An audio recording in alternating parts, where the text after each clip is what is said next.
Ba-da-ga-day-day. It have some spirits roaming we land, seeking to destroy your faith, confuse and intimidate, to take with them as many as they can, down to the pits of hell for eternity to dwell. If we don't take stock and amend our ways, we'll continue on the path to darker days. So let's begin to shift our moral compass now, and say to iniquity, we shall no longer bow. So grab your rosary and your holy water, let we pray for the nation. And with the water of Zamzam and Quran, now with strong vibrations, all them single mothers, oh God, we sons and daughters. And yes, as we gather, I beg you protect them, Father. Cause while some hoodwinking, somebody bad drinking, and we just keep sinking deeper into this array. Heed our nation's cries, it's time to mobilize. Together we'll exorcise all these bad spirits and cast them away one by one. I say two by two, 3 by 3. We'll cast them away one by one. I say bring them 2 by 2. I say 3 by 3. We'll cast them away.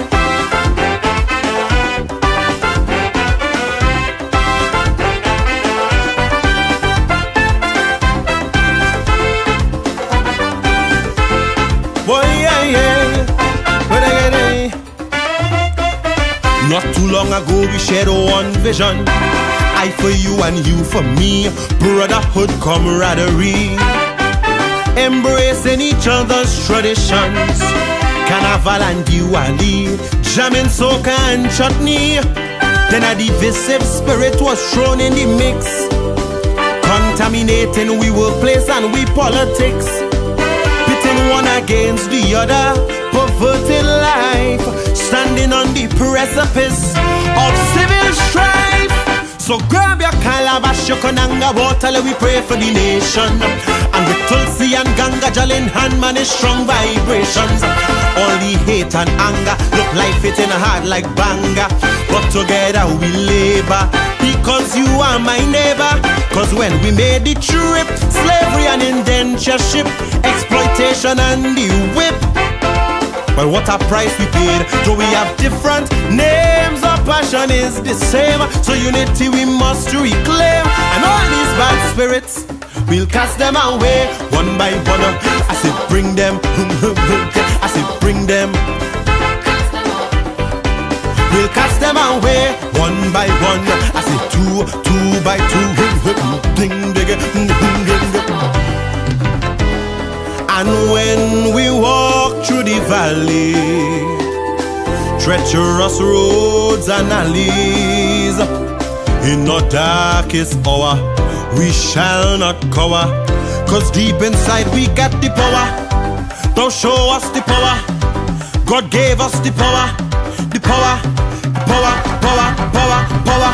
Spirit of deception, spirit of fear, tell them get the hands, we don't want them here. All for money they crave and lust. Well, tell them tonight they go bite the dust. I say greed and envy, yes, the enemy.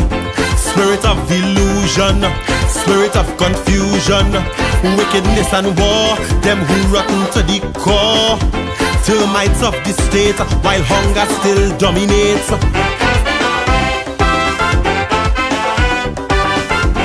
Day, day, day, day, day, day, day.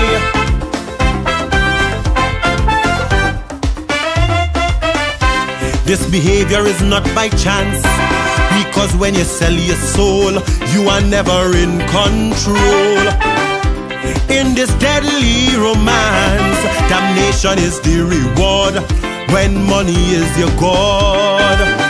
They flood in the streets with guns and drugs, turning we youths into murderers and thugs. Sleeping with the adversary only brings unrest.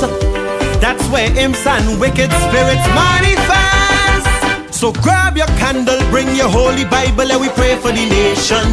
And with your crucifix and your bell in hand, man, is strong vibrations.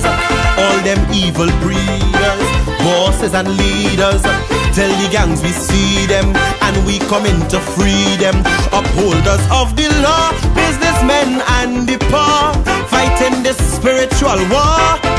But help is on the way, and we have faith like sand in this holy caravan. So righteous battalion, and all these bad spirits, yes, we'll cast them away. One by one, I say cast them. Two by two, I say cast them. Hey, hey, hey, hey, hey, hey, hey, hey. We'll cast them out.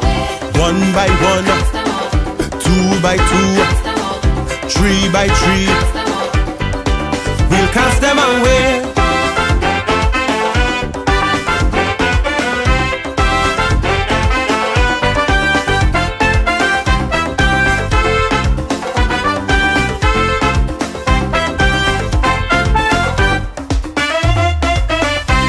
Information provided by the speakers and or presenter on Facebook and YouTube is for general informational purposes only. All information is provided in good faith. However, Constructive Talk makes no representation or warranty of any kind, express or implied, regarding the accuracy, adequacy, validity, reliability, availability, or completeness of this information.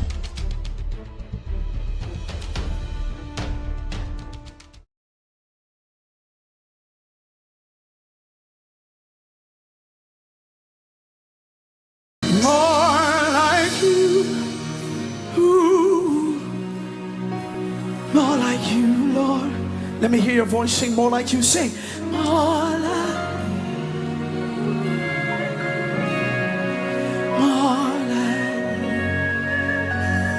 One more time, just sing. More like you.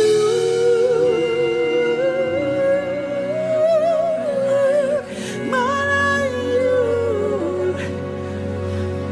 More like you. Ooh.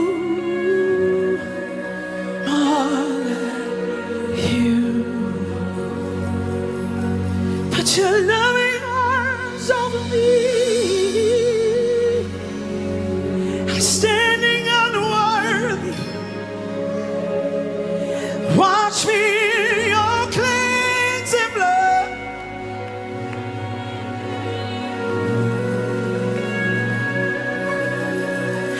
I'm the one to preach and work miracles. Didn't you say you don't know me? Put your loving arms over me. Lord, just cover me. Come on, sing. Put your loving arms over me. I'm standing unworthy. Watch me in your cleansing blood. Take away impurity. I don't want to preach.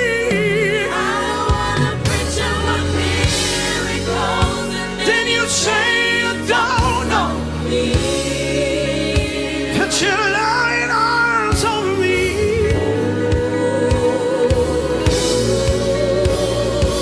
Come on, lift him up, buck. Put your loving arms over me.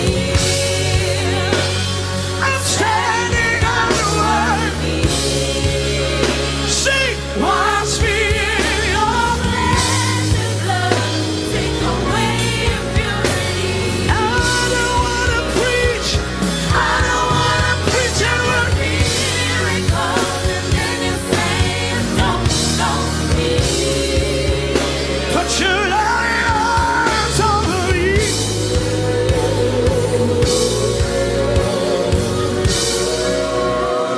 Put your loving arms over me. Listen, lift your hands right.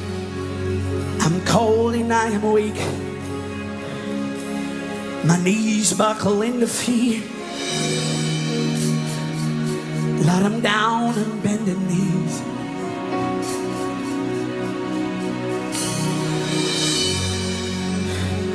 This burden that I hold, I just can't bear it alone. There's a silent one.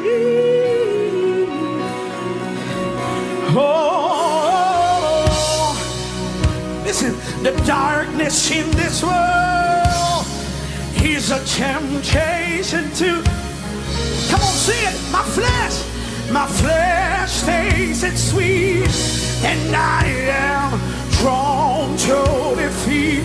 But they say I'm anointed, holy, I'm not fit.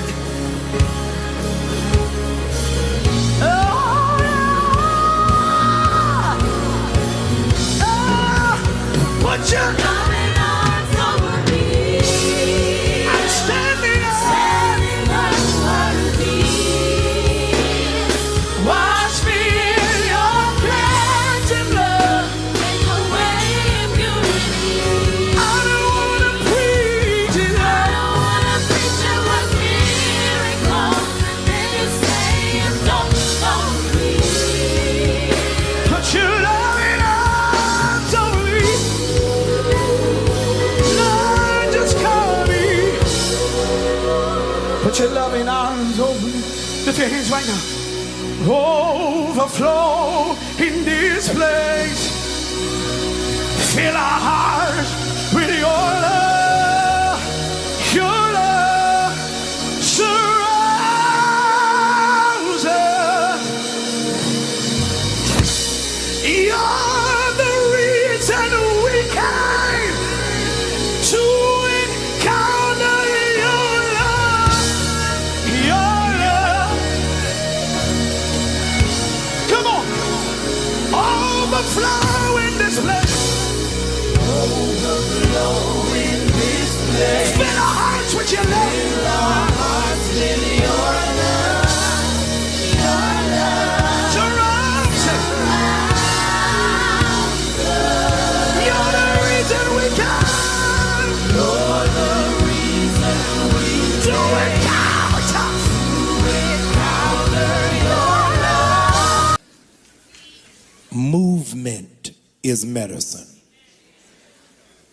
Sharpens your mind, balances your body, fixes your focus. Elbow your neighbor and tell them you got to bust a move. Dr. King challenged racism in this nation, but realized he couldn't do it sitting behind the pulpit, which is why he sprung into, here it is, the civil rights movement. He marched on Washington. He pulled down the curtain of segregation for the mistreatment in the South to be seen by the entire world. He pushed back against unfair voting laws. He pulled down Supreme Court decisions of division and stood against barking dogs and fire hoses. To be clear, it was not an event, it was a movement. It was protest, legal challenges, civil disobedience, and boycotts, stretching every part of the American body politic all at the same time, because he knew stagnation would be the death of us. I rise this morning because we as a people have become lethargic, sluggish, and sedentary, because we've been sitting so long in comfortability that we no longer feel inclined to make a move. You are in such a rush to go to brunch, to go play golf, to binge watch on Netflix, that making a move is no longer even entertained in your subconscious. ICE in Minneapolis has killed an innocent woman named Renee Macklin Good. And as of this hour, the officer will face no penalty, Gonna have to make a move. An ICE agent threw tear gas in a car full of black children, some of whom are in ICU in this moment. Just this week, one ICE agent has been charged with SAing a detainee because it was the only way he would allow her to get visits. 1,000 more agents are headed to Minneapolis this week. Not even realizing, ladies and gentlemen, that ICE is now the new slave patrol. The Klan no longer wears hoods, they now wear masks. They are no longer volunteers, they're being paid to oppress brown and black people. The budget for ICE must be frozen immediately. If it's in Minneapolis today, it'll be in Marietta tomorrow. If you don't say anything, racism and bigotry will continue to wield its head. But I'm so glad there's some witnesses in the building that understand I cannot sit still when other people are being marginalized. Donald Trump said civil rights has made white men get treated poorly. If they getting treated poorly, then black people are below welfare. They want to go door to door and arrest people with no warrants and no probable cause, and all while he has named himself as the acting president of Venezuela. He's asking Jamaicans and Haitians to self-deport, but has said nothing about illegal Germans and Italians and Swedes because they believe, here it is, that if you are black or brown, you are illegal, but if you are European, then you are permissible. Ladies and gentlemen, the cost of living is skyrocketing. Upcoming elections are being questioned. And military leaders who speak up for accountability are having their pensions being cut. We need a movement. The information provided by the speakers and/or presenter on Facebook and YouTube is for general informational purposes only. All information is provided in good faith. However, Constructive Talk makes no representation or warranty of any kind, express or implied, regarding the accuracy, adequacy, validity, reliability, availability, or completeness of this information.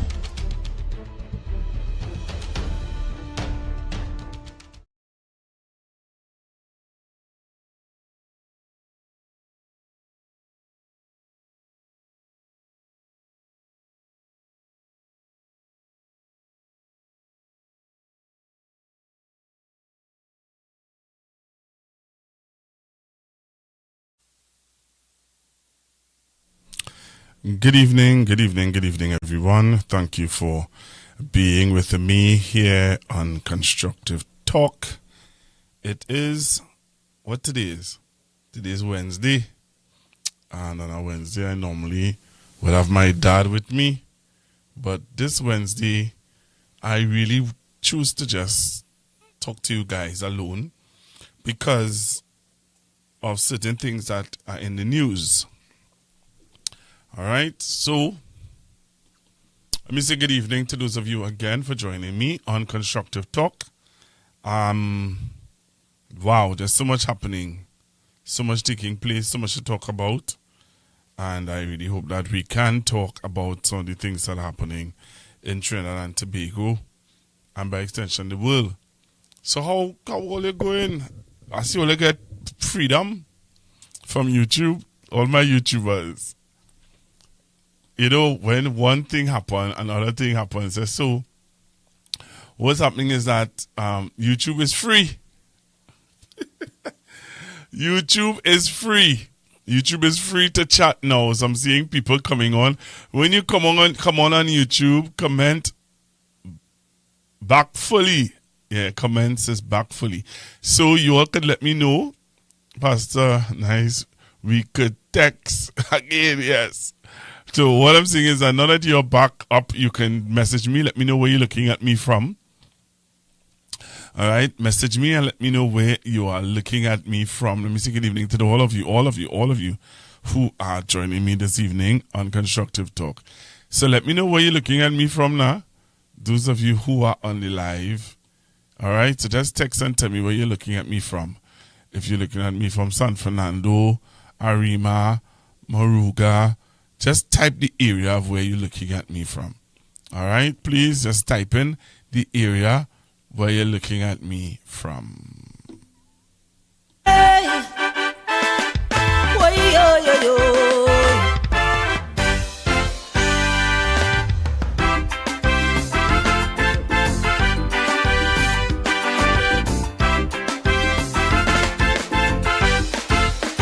You decided to swing, say you suffer under the PNM. And in the driver's seat you want a new face. Let them have their honeymoon, we're not going to hurry them. We're willing to grant them a period of grace. But some say it's months they're spending. When is this grace period ending? Others agree to trust the process. Some confounded, some with reasons unfounded. But here is the issue I want to address. How do you feel in your new coat as you sit in your lifeboat with clipboard and pen in hand taking note? How do you feel in this era with fake news and hysteria? Are you wishing you could cast a new vote? Do you feel like a winner? Are you pleased with your returns? Is there a crafty spinner whose deliveries twist and turns? Do you feel victorious? All life now seems torturous. I want you to search deep within. Tell me, do you feel like you win?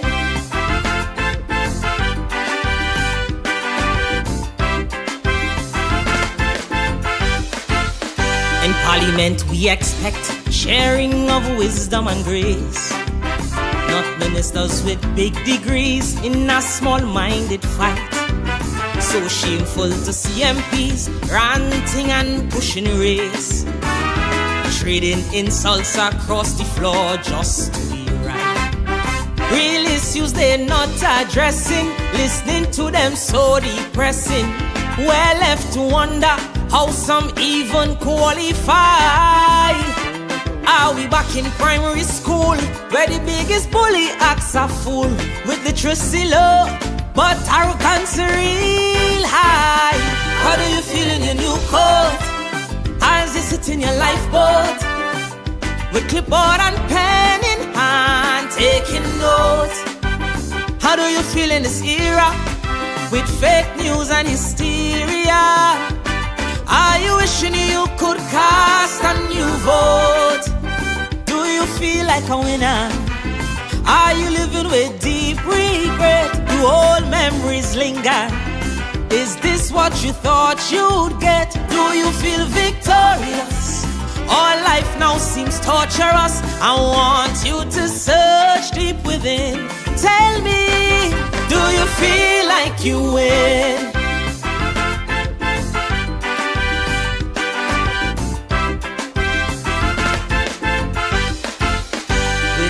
Of ill will, we taught the dragon dead. We needed a new guide in our external affairs. With short steps and pillow talk, the dragon raised its head. Now faced with a regime that says it really cares. So they come and drop gas prices, but they raise we drinking vices. Yet they refuse to give premium gas supply.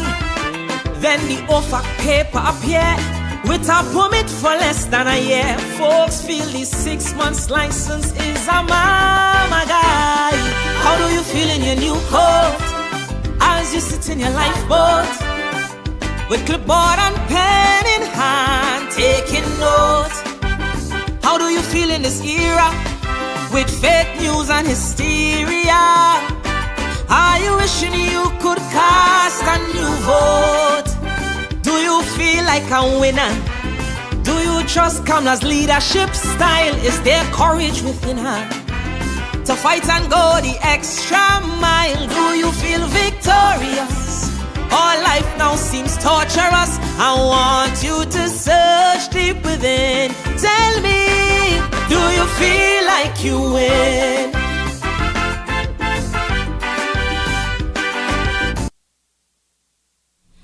All right, so I'm back with you. All right, so I think some of you were telling me where you're looking at me from. So I'm really thankful for that. Okay, so I say good evening again to all of you. Good evening, good evening, good evening, good evening, good evening. Thank you so much for joining me wherever you are, all over Trinidad and Tobago. So I see I have 253 persons on so far. Those of you who looked at the news this evening, and well, those of you who were on me last night, you all are aware that the Zoso bill it failed. The government failed in its bid to get the bill passed. Right? There are two things that I wanted to discuss this evening in the news. Two things I wanted to touch on this evening from the news. One is the Zoso bill that was miserably failed in the Senate, and the senators said why the bill failed. The senators said why the bill failed. It failed miserably. All right, and they said why it failed. Why did they not vote for it? So in the news, and I'm going to play for you. You're going to hear why the bill failed miserably. Also, this is where the opposition had a press conference today. The Honorable Mr. Stuart Young, SC, would have spoke about the energy sector, and also the Honorable Ms. Penelope Beckles talked about the bullying and the attitude that this government have, where they believe because they have the majority in the parliament, they could do what they want. Then we had Dr. Nyan Gasby Dolly talking about the school system and why the teachers and they are protesting. If you don't know, yes, the teachers and they are protesting. Yes, the teachers and them have a problem. Okay? Also, we heard in the news, what again did we hear at the press conference? Well, we heard from Senator Alwari, where he believed, and you heard it also in the news, where he believed that the government deliberately wanted the bill to fail so that they can say and blame the government, they blame the opposition and the senators for not voting for the bill. So those are some of the things that are current discussions in the news. Right, there are several things that are current in Trinidad and Tobago. The SOE is ending on Saturday. There was a question posed to the Prime Minister if they're going to lobby the opposition to continue with the SOE. Everybody know that the opposition ain't continue with no SOE because several reasons. You know what? I saw something earlier on today and I wanted to touch on it, but I'll touch on that later on. So some of the things that, in the news this evening that jumped out at me, and I said I wanted to hear your views on the Trinidad and Tobago, right? I wanted to hear your views on some of the things that jumped out at me in the news. So the real topic right now is the Zoso law and what's going on with that and stuff like that. I'm seeing somebody calling in. I don't know. Hello, good evening. Hello, good evening. All right, just now. Hello, good evening. Yeah, hello. Aye. Yeah, what's the reasons the opposition would want to continue the SOE? I'd like to know. What's the reasons why the opposition will not continue with the SOE? Want to continue with the SOE? I would like Why to will know. you want to? Why will you want to govern a country under an SOE though? But if it's working to help bring down the murder rate and crime, you think it should? Is the SOE working to bring down murder and crime? Yeah, if it should stop. No, but I'm asking you, based on murders. what you are seeing happening so far for 2026, what is the murder toll for 2026 already? Are you aware? No. All right, I believe it's 26 persons. But what my point I'm trying to make is, if it could help save 10 lives, why not do it? If it can help save 10 lives, why not do it? Yeah, I just saying. I'm using an example. So, all right. But then it says to me that, personally, it says to me that you have to take away the whole country constitutional rights to save 10 persons. Yeah, but there's the thing. It had a SOE under the PNM, it had one under the UNC, and it didn't affect me and many people I know. That's not true. Well, it may not. So even under the PNM, we still would have been able to go out, lime, have a good time, come home and place. It was normal. The only people had to worry was the ones who breaking the law, and that was so under the PNM SOE, and it was the same thing under the UNC SOE. Okay, so what I'm asking you, or what I'm saying to you, sir, is that there are several factors we have to take into play here. What's the biggest disadvantage to the society? The biggest remember, Tobago is run by tourism. Right. And Tobago's biggest industry and biggest revenue for the people who live in Tobago is tourism. But and just now we're talking.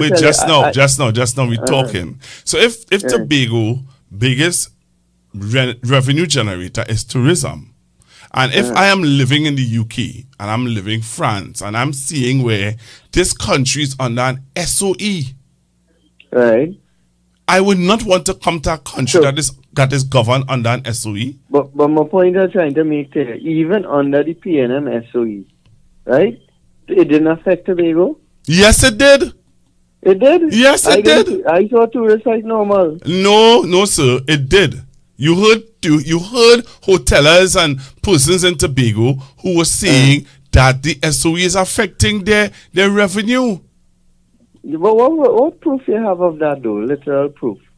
But if I was in Tobago the other day and I could tell you that when you talk to hotelers, they tell you that, hey, the people that would come to the hotels, and minimum, they're not coming. People are not coming to Tobago. Yeah, but in order for me to believe that, I have to see the data from the airline showing a drastic decrease in arrivals.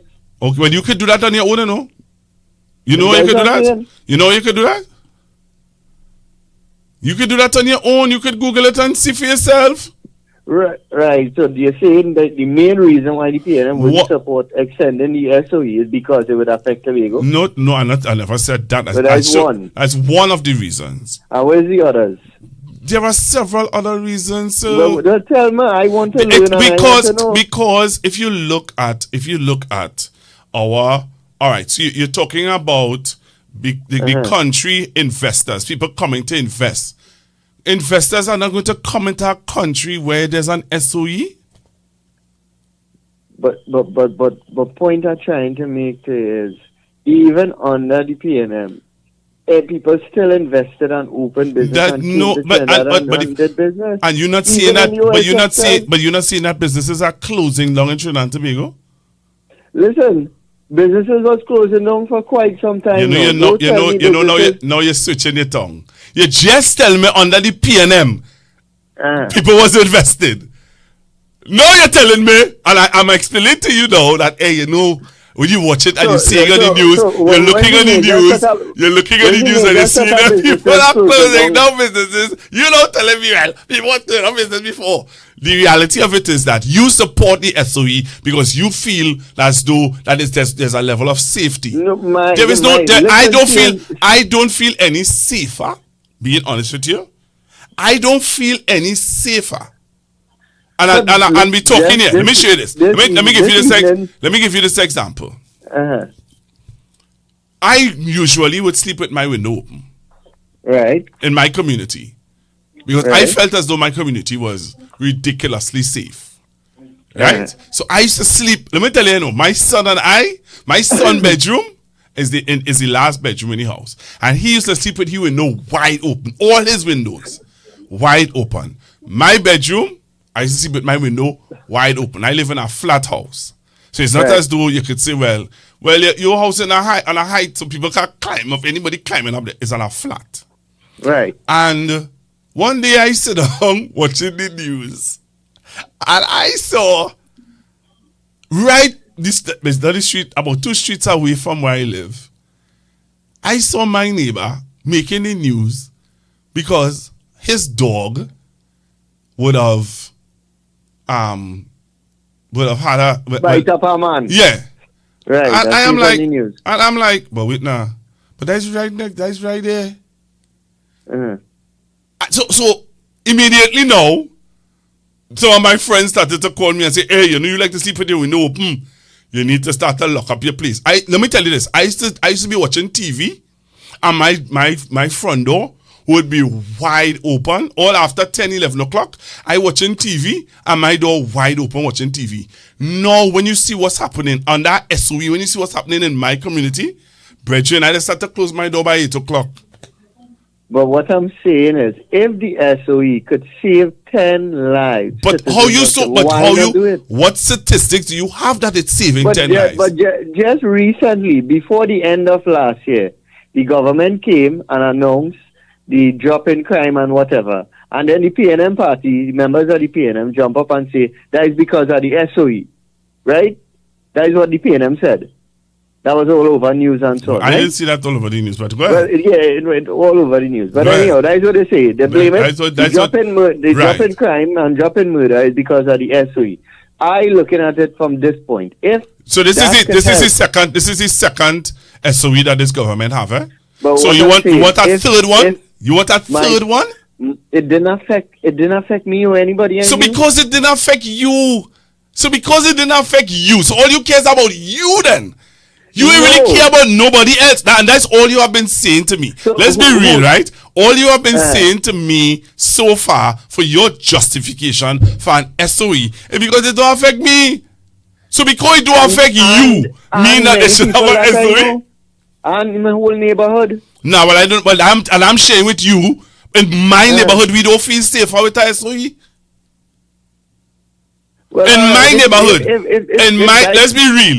And that's what I tell you, being selfish. Because if in your neighborhood, you feel safe, but in other neighborhoods like mine, we don't feel safe. I don't live in no gated community. I live in a regular I don't live in no gated community, or Pleasantville is no gated community. Right, I live in a regular street. I live in a regular street too. The SOE didn't affect any neighbors, anybody in the street, anybody that we know. And again, I'm telling you, you are being very selfish. So because you feeling safe and I don't feel safe, keep the SOE because listen, you have a right to feel how you want to feel, and that's your right. But let me get back to the other several points that you wanted to make. Why the But here what now? Bring the point of Tobago. That is one. I understand that one. All right. So here was saying to you. You have now come into my program to try to direct my program. I want to learn. You bring it up. No. All I said was that from what I heard in the news, right? They would have asked the Prime Minister about the SOE. If she is continuing with an SOE. And she needs the opposition support to continue with the SOE. And you said there are several reasons why the opposition wouldn't support it. And you made the point of Tobago being one. Okay, and I choose, and I would like to move on with my program. I have a program with the news of tonight of current affairs. Well, all right. All right, so let me continue with the program now. Thank you. All right, yeah. All right, later. Jesus.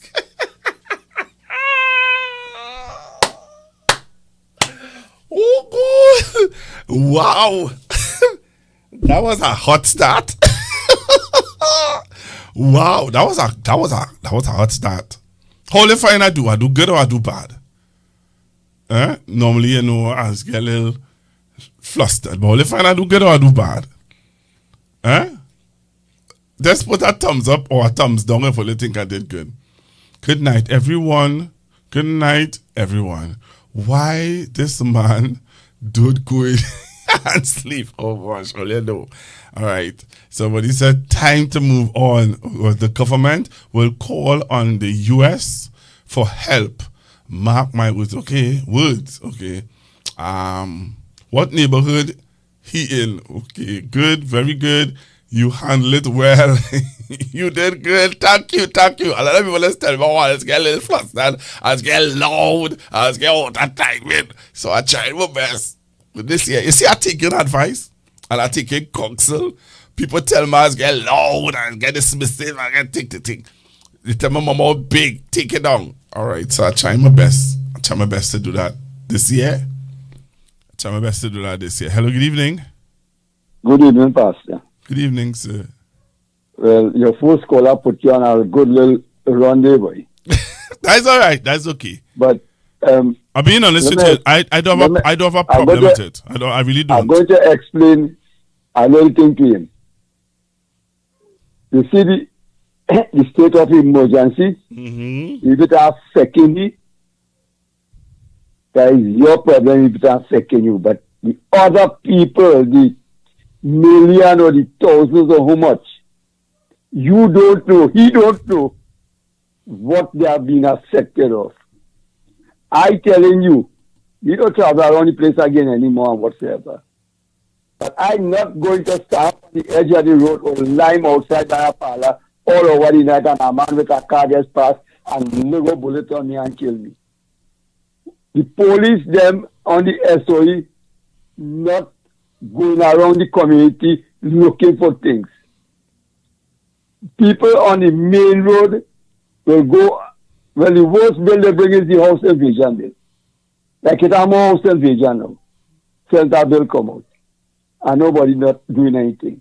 So, I don't want no SOE and this so-so bill where they had, where the UN keep that so-so bill. That bill is for them because they have no clue whatever to do to what they are doing right now. And that is the end of the story. All right, thank you very much. Some people telling me I kept him too long, I kept him too long on the program. I hear you guys. I understand what you're saying.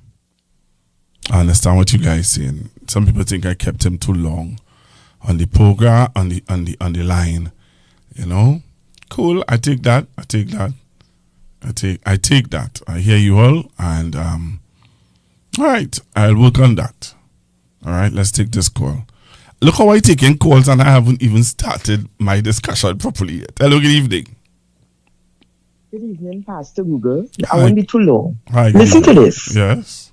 At the end of we were told that the murder toll was down, way down, different from the year before. At the end of last year. Then now, you're suddenly hearing that because of the murders, this so bill has become so important, and now you're hearing the numbers are different. Now you're hearing there was an increase in the murders and so on because they want to implement this bill or they want to extend the SOE. I mean, oh gosh, come on, man. You all just to justify the reason for wanting to introduce this also. And as far as I'm concerned, people are concerned about crime. We can all attest to that. But the truth is, do we really need that?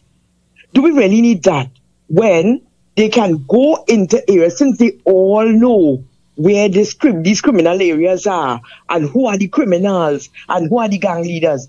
Go into those areas with your special warrants and take out these people, deal with them.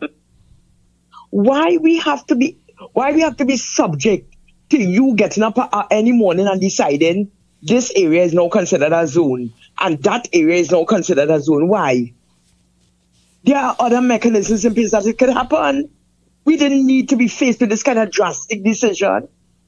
So It's a whole lot of games being played all around, all wrong.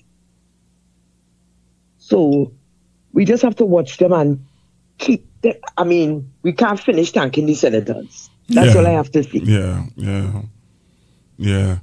For persons who live out of Trinidad and Tobago and were worried about there are persons who say what Trinidad coming to and what is this and what is that and but the senators, the independent senators would have brought us to a place where we have confidence in the, as Dr. Rowley said, we have confidence in our democracy and in the mechanisms and the systems that are put in place to buffer from this level of dictatorship, and I'm not afraid to call it. It is dictatorship.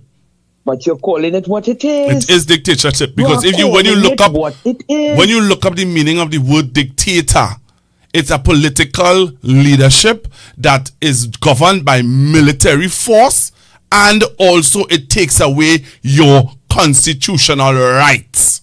And we have seen that since this government has come into office. And let me tell you, you see, if it were possible for us to just get up in the morning, just like how we got up for Christmas and heard about the introduction of what was the latest thing they introduced just for Christmas? Yes, if they could have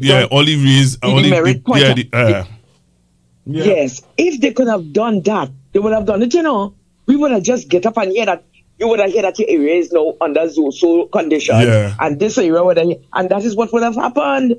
But you know what's sad? It's total dictatorship. But you know what's sad is that in the news tonight, and I'm going to play the clip in a little bit, when the Prime Minister is saying that senators wanted favors, and because they didn't get the favors, that is why they would have voted against the bill. That is such a low beating. That is such a low beating to say. Come on. And all of a sudden, like they now wake up to realize that senators are selected and not elected. It's all right under them, But all of a sudden, because the senators did not go along with them, they have a problem with the Constitution and the manner in which the senators are made senators. It's just a total case of wanting to be able to dictate right through without consultation. That is what it is all about. It's really sad. So that because the senators did not allow them to carry on. And let me tell you, I feel some of them would have voted for this thing, They said but so. you see that final dismissal of any sense of chance of amendments? You see that disrespect? You see the disrespectful way in which everything was done? They said I think that would have caused them to go the way they went. And they said that. Yes. They said that why one person could wake up a morning and just decide, okay, Pleasantville under Zoso law. And they also wanted a clause. They also wanted to know when it will end. There must be an end date to this. They don't want the sunset clause. They don't want the sunset clause. Why not? Why you don't want a sunset clause for something like that? So they must carry on with it for as long as they wish and add to it as much as they wish. You understand? Come on. I think people take it, and I think we quickly reach into a point now where people say enough is enough. Yes, anyway, you go ahead with your program. Wait, just now before you go, and if you realize these teachers are setting the stage for it, The teachers are setting this, and look how the teachers, and you know what I like is how they're doing it very strategically. They leave their union. They leave their union outside. Union, if you don't want to join with us, okay, because it might be illegal for the union to stand with us. We doing it because we have our cultures. Yes, it's a strategy. But it's strategy too, It's strategy too. Of course. Don't be so sure that the union leader, but it's strategy. Of course. But the point about it is, oh gosh, enough is enough. Yes. Disrespect is disrespect. Yeah. Intimidating people, disrespecting people, bullying people. Come on. And then you could wake up in the morning and just see drastic changes being made and we don't have a say in it. Come on. As I said before, I think everybody concerned about crime and would like to know that we put measures in place to deal with crime, but not what was being done there. Yeah. Not that rough roading people through this whole thing. No. Yeah. So we need to take back the fact, because in order for them to get there, they depended on the citizenry. Yes. And it's the same citizens now that they must demand from them that they do things the proper way. Thank you. You have to. And that is the thing, you know, Yes. ma'am. That is the thing, you know. Citizens are reaching to the point where they realizing that here what? We have to demand from these people that they do the right thing. Do things. That's right. Do it the This is right not about way. you doing what you want because you were voted into power. Come on, it doesn't mean that. That is not what it is all about. And I am Democracy. really Go back and play thankful. Dr. Eric Williams. I am really thankful that the citizens are standing up. Of course. Of course. And you know, it took pushing people straight the back against the wall before people started reacting. People were going along, you know. People were trying to cope, you know. Yes. But this, I think this is reaching breaking point. This one. Right? So, let's carry on with your show for the night. Thank you so very far, much. so good. Thank you very Okay. much. Yes. Yeah, I would love to play for you all. I really, really would love to play for you guys the clip from the news, but I realize I'll be getting the calls coming in fast and furious. Hello, good evening. Good evening, Pastor Google. Good evening, sir. When the government, or should I say the governor, the Attorney General, did not agree, not once, to attempt to amend any part of the bill, you know what it told the independent senators? You are taking away my right. This is what this bill is doing. Because if it is, I am coming to you to tell you, I believe this amendment is good for this bill, and you are telling me no. And all of the suggestions being made to amend that particular bill was thrown out by the government, by the Attorney General. It opened the eyes of the independent senators to see this is exactly what this bill will be doing to Trinidad, to the people. Because if it is we in the parliament here, we are here to make good law. And we believe, because there were over 106 recommendations for amendments between the opposition and the independent bench, and all were turned down. All, not one. Not one. And by telling them that we just want to pass it and eventually we will come back to it. They didn't even give them a date to say, okay, we will come back to it in Easter, or just after Easter, or just before Easter, or on the 30th of this month, or the 29th of this month, or the 3rd of this, not a date. We just want to pass it now, and then afterwards we'll come back and listen to your suggestions and take them on board because it's singing good.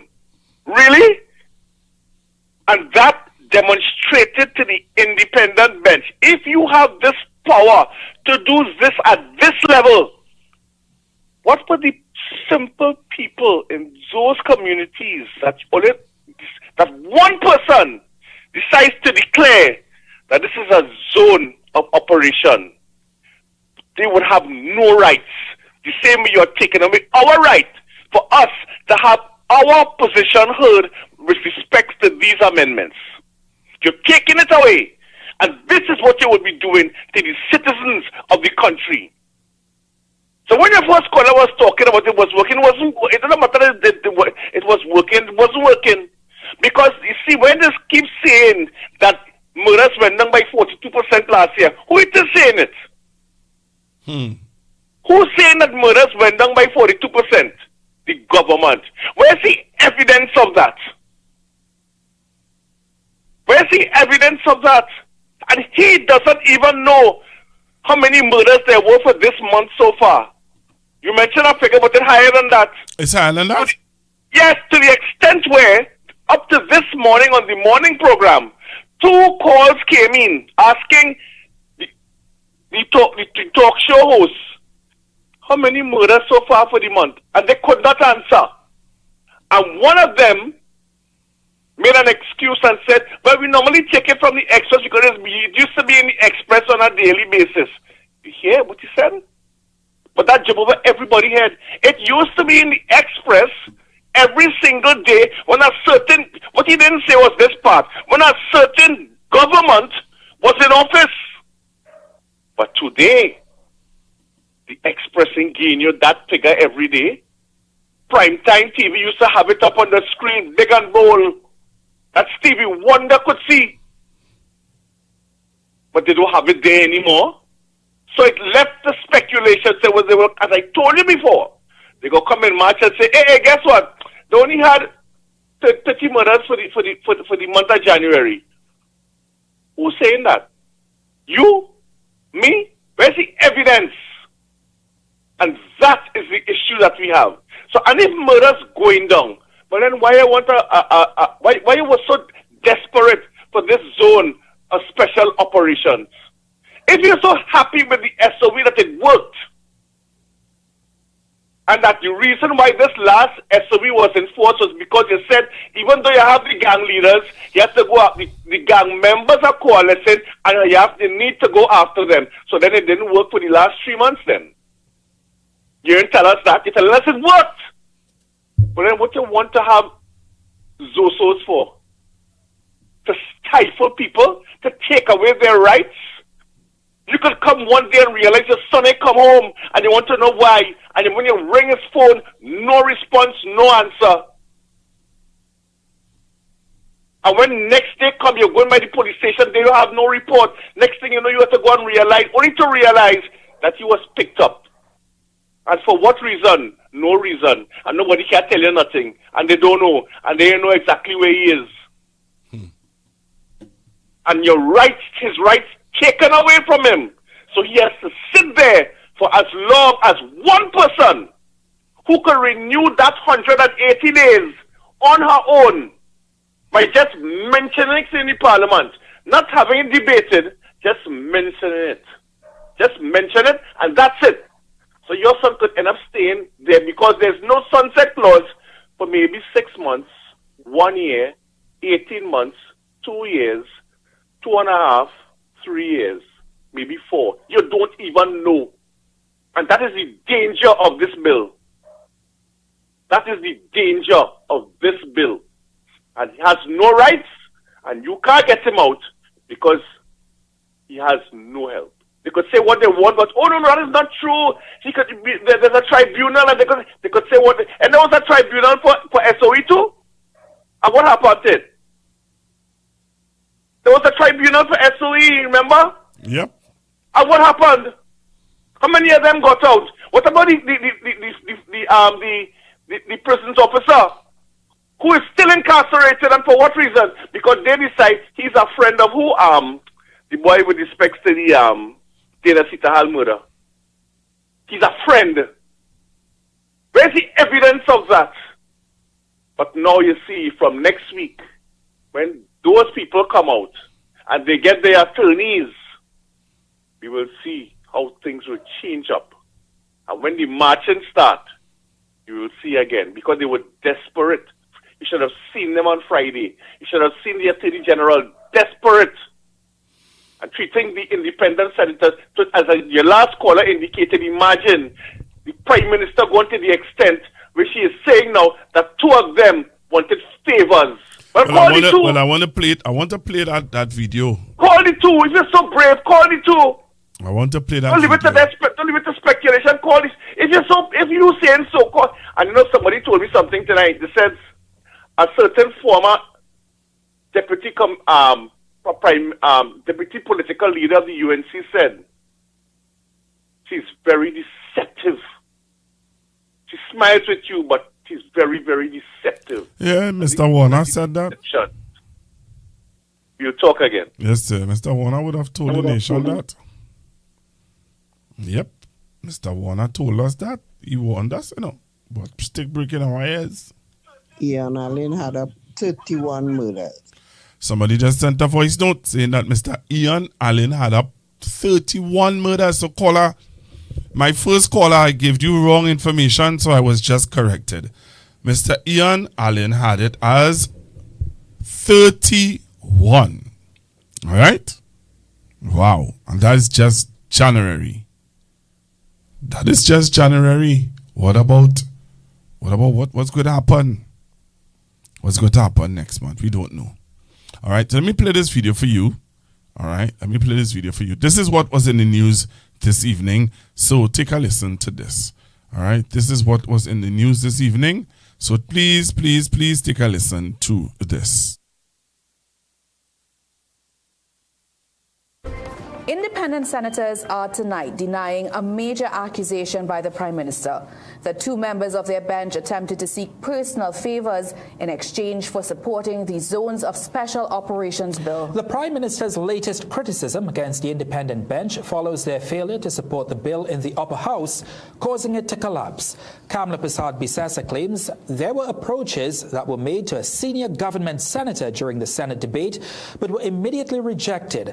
According to the Prime Minister, once those efforts failed, it became clear the bill would not secure the support needed to pass. The Prime Minister did not want to name who those senators are. Prasad-Bissessa insists her government does not engage in vote buying or political bargaining and says it will not compromise its integrity to secure legislation. CNC3 News attempted to get as many of the 9 senators as possible to respond to the Prime Minister's accusations. Senator Anthony Vieira said he believes this is an attempt to gaslight, destabilize and discredit the independent bench. Meanwhile, Senators Courtney McNeish and Sophia Choate categorically denied the claim, and Senators Dr. Desiree Murray and Alicia Lilith Etienne declined to comment. The other 5 senators could not be reached by phone before news time. Earlier today, the independent senators explained their refusal to support the Zoso bill, leading to its defeat in the Senate. They told CNC3 News the Attorney General should have seriously considered their proposed amendments. Akash Samaru has more. No. Mr. Vieira, SC? No. Possibly one of the most significant moments in this entire Zoso debate came at the Attorney General's final contribution. We need to get this on the books right away. The government is unable to accept amendments to the legislation. Now, this led to Independent Senator Anthony Vieira telling the Attorney General, I personally am disappointed. When I listened to you and Minister Sturge initially, I was under the impression that the government might have been open to taking amendments, and I know all of us worked very hard in trying to put forward the best amendments we could in good faith. Now, what did Senator Sturge say to give the independents that impression? Now, on January 21st, the Defense Minister came to the Senate during the debate and sought to address concerns expressed by the independents so far, one being the call for a sunset clause or an expiration date for the legislation. On that day, Minister Sturge indicated, we certainly would look forward to hear a proposed amendment to Section 28 or a draft. Now, Senator Anthony Vieira today said the decision to vote against the bill was not an easy one, but he believes he made the right decision. The independent senator argued that the bill as drafted contained weaknesses and that the proposed amendments, including tighter limits on constitutional overrides, stronger parliamentary oversight, and protection for the president's role as commander-in-chief, were largely ignored. Senator Vieira also told CNC3 News that the government did not bring the bill with enough time for consultation. But Vieira went on to acknowledge the Prime Minister's criticisms of the independent bench this month. He said it is disrespectful and out of order, as he has voted in line with the government on several pieces of legislation. Senator Vieira said there must be consequences for sustained disrespect, and such behavior cannot be rewarded. Meanwhile, independent Senator Sophia Choate told CNC3 News that her decision not to support the Zoso legislation was guided by constitutional principles, legislative quality, and the long-term powers being granted to the office of the Prime Minister. She stressed that her concerns are not with this Prime Minister, but whoever occupies the office. Furthermore, Senator Choate said she was under the impression that government was open to discussing having a sunset clause put in, and she did not think it was a controversial proposal. And independent Senator Courtney McNeish, the sole member to abstain, explained to CNC3 News his abstention is a call to the government to return to the table, refine the legislative gaps identified, and bring back a bill that is not only tough on crime, but sound in law. Akash Samaru, CNC3 News. Well, former Prime Minister Dr. Keith Rowley has welcomed the vote by independent senators, saying it demonstrates that constitutional safeguards are working. Following the Senate debate, Dr. Rowley said the independents acted responsibly despite political pressure, rejecting what he described as a flawed approach to crime fighting. He also criticized Prime Minister Kamla Persad-Bissessa's leadership, accusing her of weak governance and dismissing claims that opposition to the bill amounted to support for criminal activity. Opposition Senator Faris Arawi is tonight criticizing the government for rejecting more than 100 proposed amendments to the Zoso bill. Arawi said the People's National Movement submitted 63 amendments, with a total of 106 proposals coming from opposition and independent senators combined. Arawi identified Clause 13 as especially contentious, noting that the opposition sought a clear mechanism to identify joint security forces operating within zones of special operations. He further warned that crime is likely to rise once the state of emergency expires on Saturday and all detainees are released. The government, I believe, really wanted this law to fail because they knew it was unconstitutional.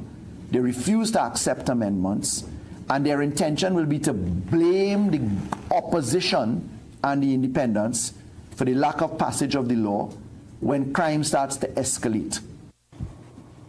Al-Rawi further referenced the House of Representatives Act, which addresses attempts to influence how parliamentarians vote, suggesting that recent public criticism of independent senators by the Prime Minister could fall within the scope of investigation by the Director of Public Prosecutions. Meanwhile, Homeland Security Minister Roger Alexander says government will now implement Plan B following the failure of the Zoso bill in the Senate, warning that the state will not retreat in the face of escalating criminal activity. While declining to reveal specific details, Alexander said the decision to keep alternative measures under wraps is deliberate, insisting that surprise remains a critical weapon in the fight against organized crime. Plan B also comes into effect when the state of emergency comes to an end on February 1st, and that's this weekend. Plan B. What is Plan B? And if I tell you what Plan B is, you know you're going to tell everybody, and then everybody, there'll be no surprise, there'll be no element of surprise for us to treat with crime. That's what we try to avoid doing. Every time we say that we want to put something on the table, and if we talk about it too much. Alexander felt the Zoso bill was widely misunderstood and unfairly reduced to a narrow law and order tool when it was in fact designed as a comprehensive social and security intervention. And Deputy Police Commissioner Junior Benjamin says officers will continue to do their best to secure Trinidad and Tobago, even in the absence of special arrangements. Benjamin responded to questions on the collapse of the Zoso bill during a media briefing this afternoon. The bill being passed does not negate what we do. We have a strategic plan, an operational plan. The Commissioner of Police, he is in total control of the police service, and he has been engaging all the various arms of the police service to ensure that we fulfill our goals and objectives. Benjamin did not share if alternative crime-fighting strategies are being discussed for when the state of emergency ends, but says he is confident that 2026 will be one of the safest years for this country.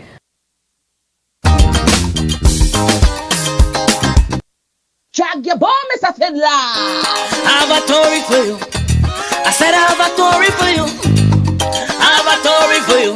Well, I like that, From the time you yell a correct, you're dead. From the time you yell a correct, you're dead, Cause all you to move along, oh. All you to move along, Once you hear he say, she say, you're pulling up like DJ. You wanna hear the story in all its glory. I a man don't like to disappoint, plus I calypso and anointed to tell you the truth. So here's the inside scoop. Last election was the strangest yet. No lie. A young PM get a cocoa sweat. Ooh.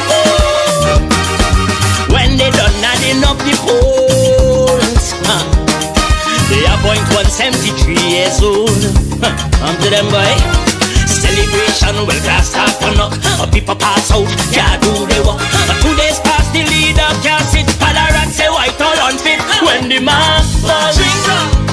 the mark buzz, when the mark buzz, like they was drinking, boy. You either laugh cry or cuss. I say bust, bust.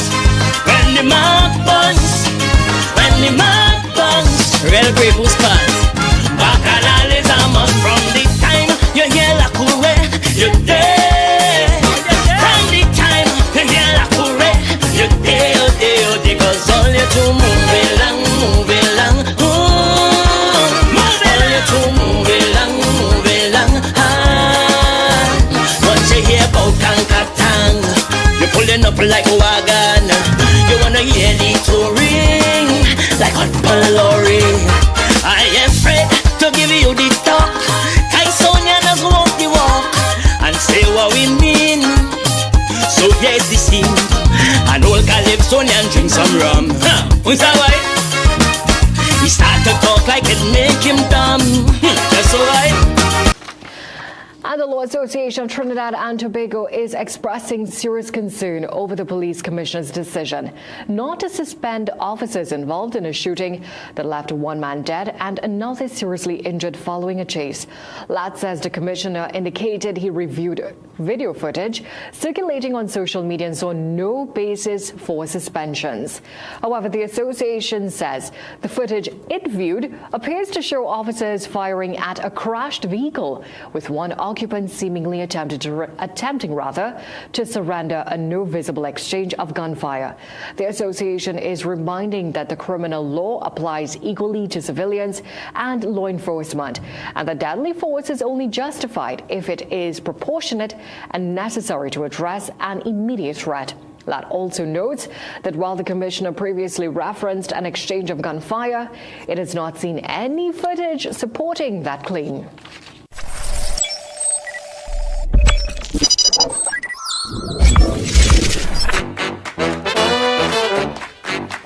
I said give me a F, O, and let them know that is the code.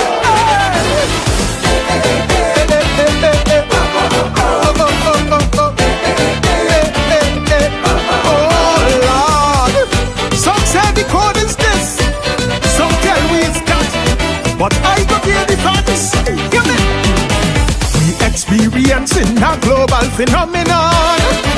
With serious issues, mankind choose to fool around. Then they go find out, facing real consequences, that when you play totish games, you win foolish prizes.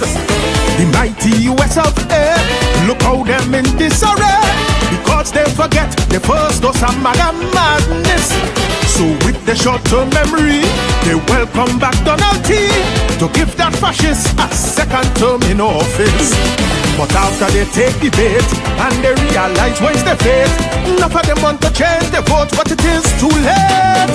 You see the FA, FO, you see the FA, now they go FO.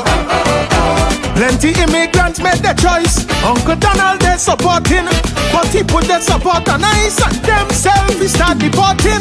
FA, FO, I said the FA, now they go FO. But now Donald breaks in because it knows so keen he naming the Simon, good morning to the leader of the opposition, the Honorable Penelope Beckles-Robinson, and to my colleagues, and of course to the members of the media and the wider viewing and listening public of Trinidad and Tobago. I have come here this morning to have a brief conversation with you about the continued mismanagement and unfortunately the destruction of our energy sector that we're seeing under this incompetent UNC government.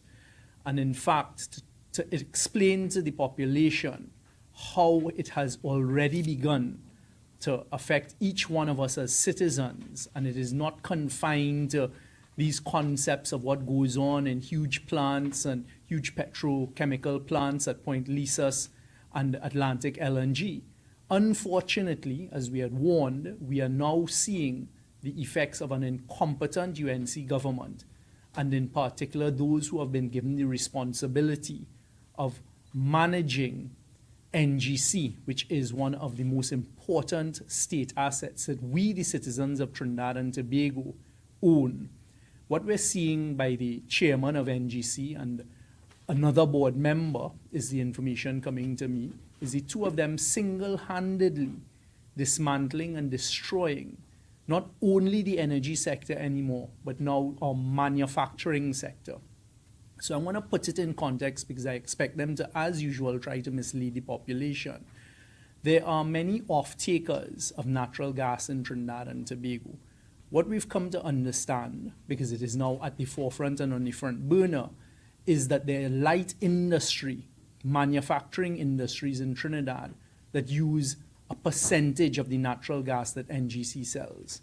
It is important that you understand that the percentage of natural gas sold by NGC to our manufacturing sector in Trinidad and Tobago, which does not include the petrochemical plants, ammonia, methanol, etc., our manufacturers, those who make bread, those who make glass, those who make cement, those who make all of some of the products where they utilize some natural gas, for example, cricks and these types of products, is less than 1.7%, less than 1.7% of the natural gas sold by NGC to these manufacturers. So when you hear the UNC try to defend their position by saying they had to correct it, and in their usual insulting language, attack some of the manufacturers who, by the way, UNC, employ tens of thousands of our citizens, as well as provide food products to all of our tables,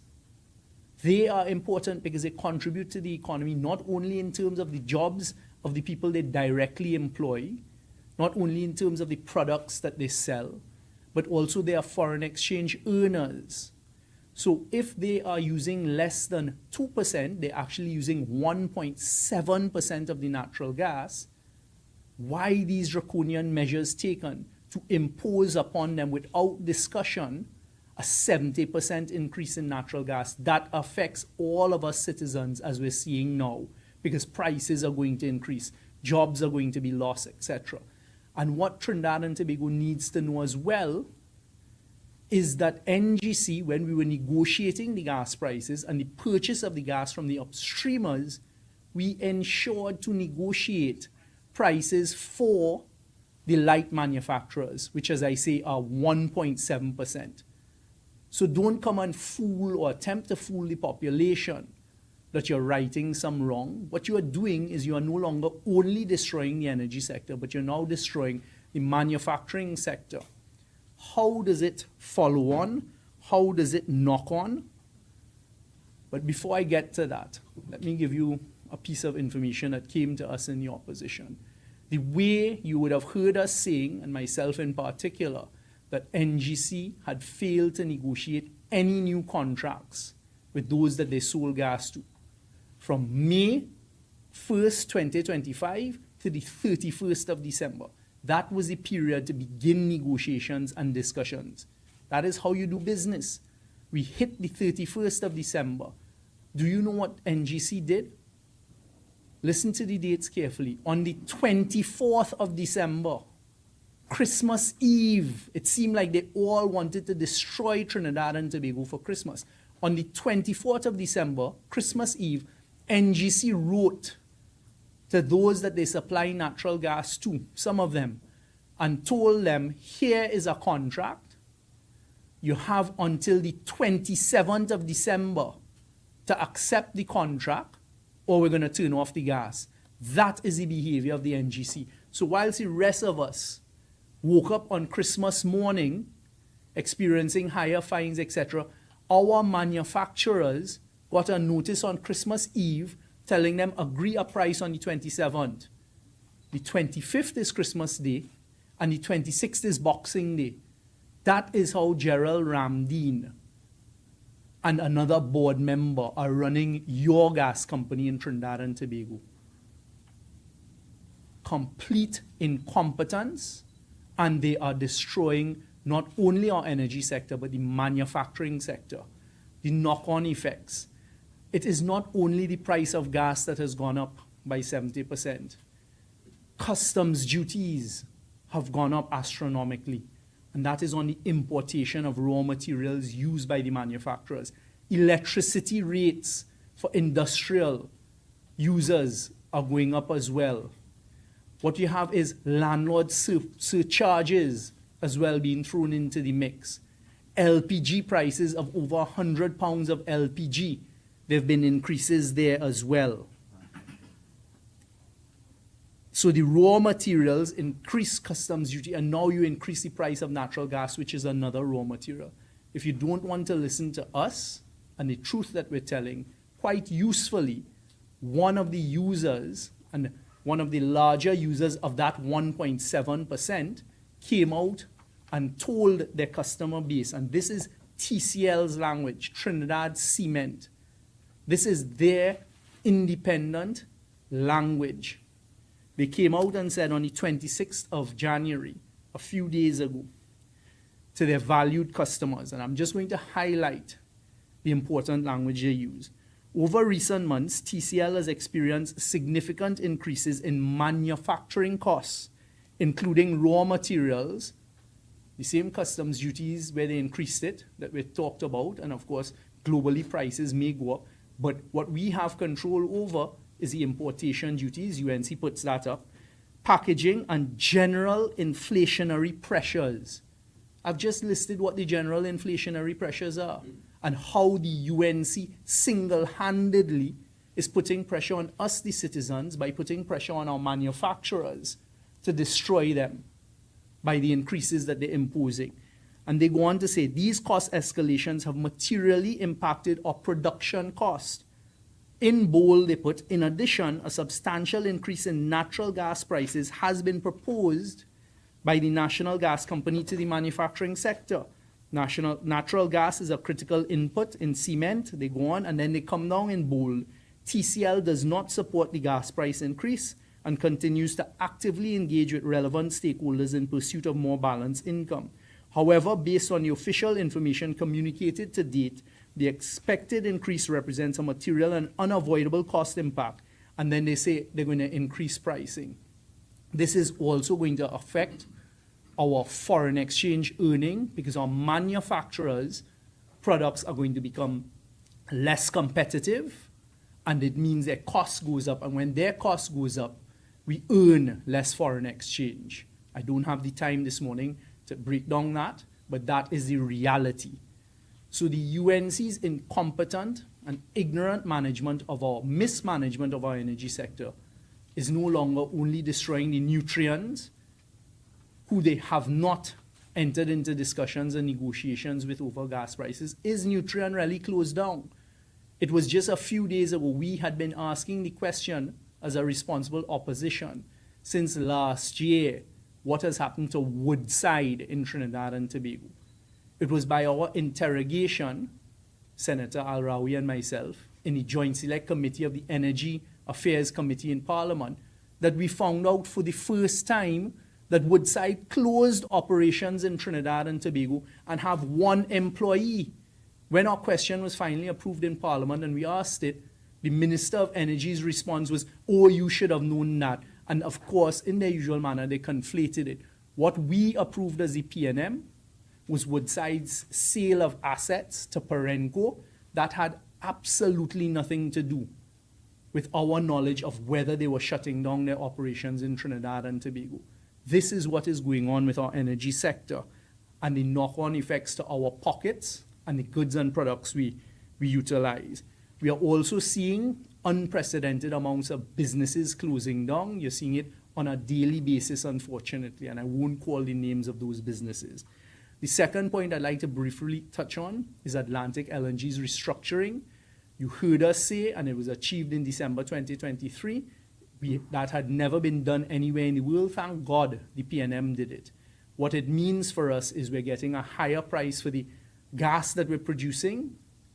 We're getting a higher price because we linked it to Asia, we linked it to Europe, and to the United States, Brent prices. So we're getting a higher price. And importantly, for the first time, we got to sell cargoes coming out of trains 2 and 3 as well.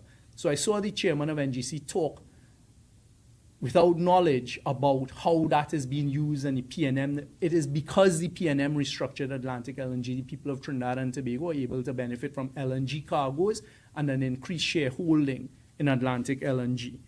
The Energy Chamber, of course, was spotlighted this week and under attack from the government.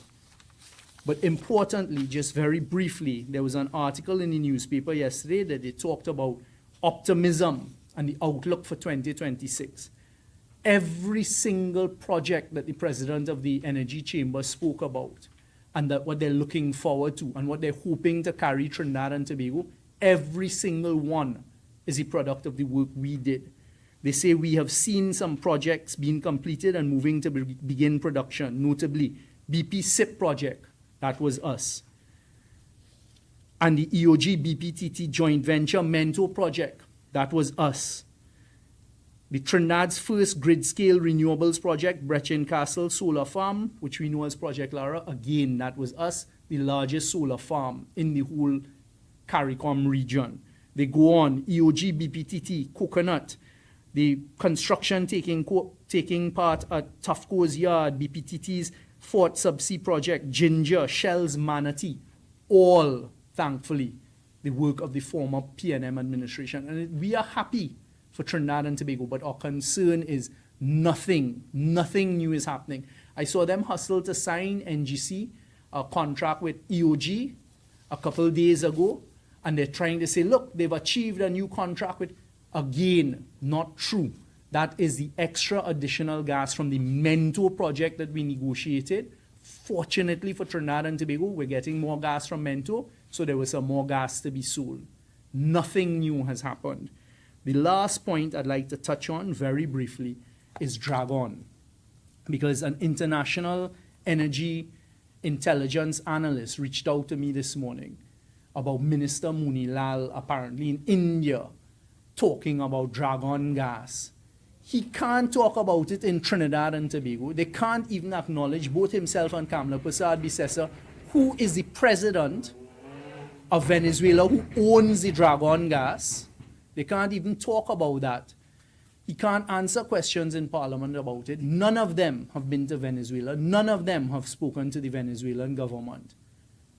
Trinidad and Tobago, the pursuit of Dragon gas is being done, if it is being done, by the multinational companies, and that can never be to the benefit of Trinidad and Tobago. We must always be at the table leading the discussions as a government to protect the interest of Trinidad and Tobago. So why did he avoid the Energy Chamber right here in Port of Spain? Cost us taxpayers hundreds of thousands of dollars to go on a gallivanting lime in India, and God knows what he spoke about there. The last thing I'll ask for is we in the opposition are calling for the publication of the refinery report that the population has been hearing about for months. Because we are on record saying you need to know what will be the cost to restart the refinery. No asset integrity testing has been done. Where will the crude come from and who's going to spend that money? And we're worried about this UNC government's plans for Paria.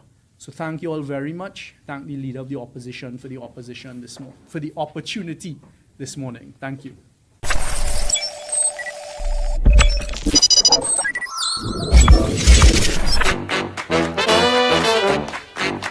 I said give me a F, O, and let them know that is the code.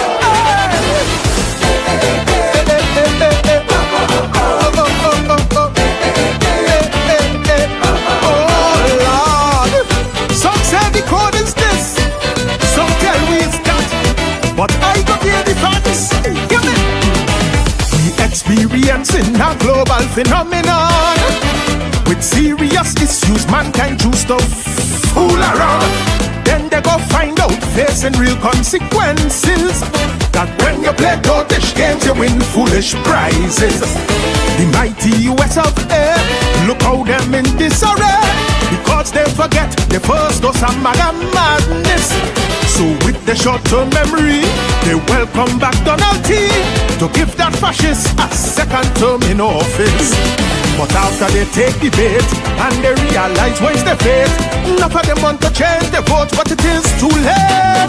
You see the FA, FO, I see the FA, now they go FO. Plenty immigrants made their choice. Uncle Donald they supporting, but he put their support on ice and themselves he start deporting.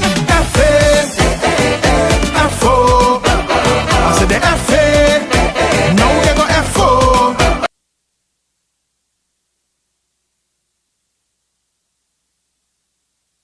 Oh gosh, hey, you fool around and you find out.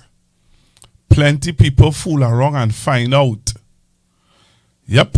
So good evening again. So I played for you several clips a while ago. I played for you the Law Association. Well, the first clip I played for you was the one with the news and with the independent senators and the alleged the statements made by the Prime Minister about the opposition senators and what they said and what they want. Right?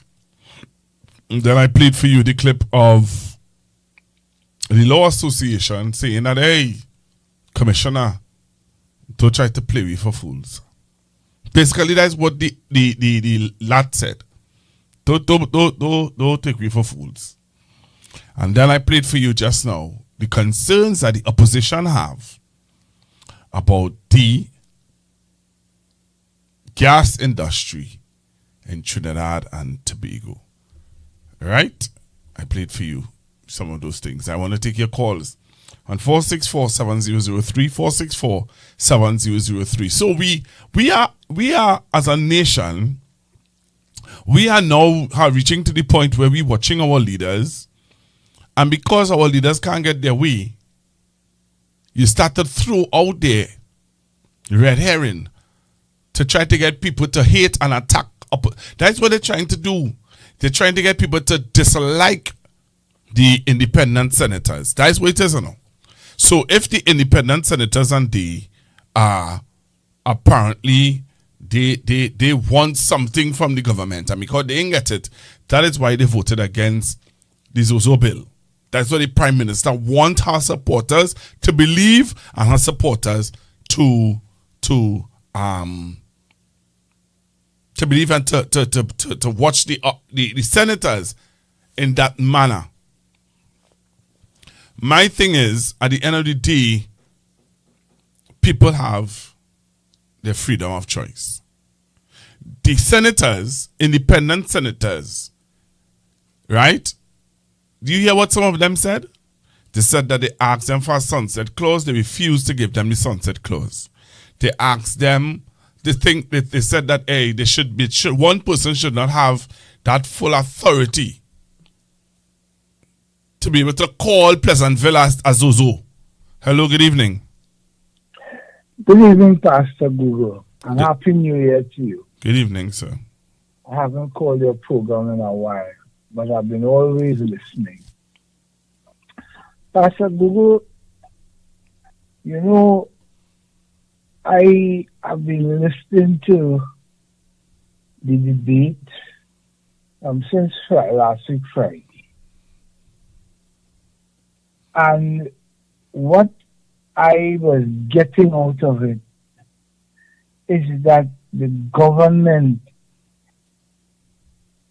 didn't want this bill to pass. Because the Prime Minister started in a kind of rant saying this serious thing against the independent. And she keeps double dipping on it. So I can't see if you have water or your neighbor have a running supply and you want some water from your neighbor, you can't expect to beat up on your neighbor and then expect them to give you water. So Mrs. Bissess and the government really had no intention of wanting to get that bill passed because the state of emergency is ending soon. They have absolutely no plan of how they are going to curb crime. So that we're in a worse position than where we was. So we come like in 2010 now. All these people that they arrest are going to be released soon. And the next thing you know is lawsuits going left and right. That's what will come out of the pocket of the UNC. I hope that you know, Trinidad and Tobago pull themselves by the bootstraps, tighten with lacing and hit the streets. And I am just hoping. I am all ready and willing because this can't continue for much longer. Have a good evening. Thank you very much. Thank you very much. But, you know, I'm hearing people saying about hitting the streets and, you know, they are concerned and one of the major concerns is the style of governance that this UNC government has been putting on the people of Trinidad and Tobago need to be pushed. There need to be a pushback against it, and people are at the point of saying now where they think that the only way that they can push back is by holding a protest, by having protests. You all really believe that protesting against this UNC government on the streets of Trinidad and Tobago would make them change their view on how they govern? And don't get me wrong, Don't get me wrong. If I protest call in the morning where the SOE is out and we have the freedom to move and to protest, I might be the first one out there. But you really think that we going out there with placard in hand, national flag in hand, and protesting against the style of governance of the United National Congress, they would take stock and change? That's just something I often wonder about. Hello, good evening. Hello. Hi. Well, this government is not, I don't know, they don't have a humane approach to governance. Mm-hmm. You know the government in this country, like them just come out to destroy the country. But do you think protesting would make them change that view? At least, yes. Okay. We have to do everything legally. We have to do it legally. Okay. But they will have to do something. Once people come out on the streets by the thousands, yeah, they will have to we have to push back at members of the public. This government, they don't have experience in governing Trinidad and Tobago. And because they don't have experience, they're doing everything wrong. That to oppress people and bring hardship on the people. How could you have a government, right, running a country in a biased, racist kind of way? You have to be humane. You have to have respect for people. You understand? Even though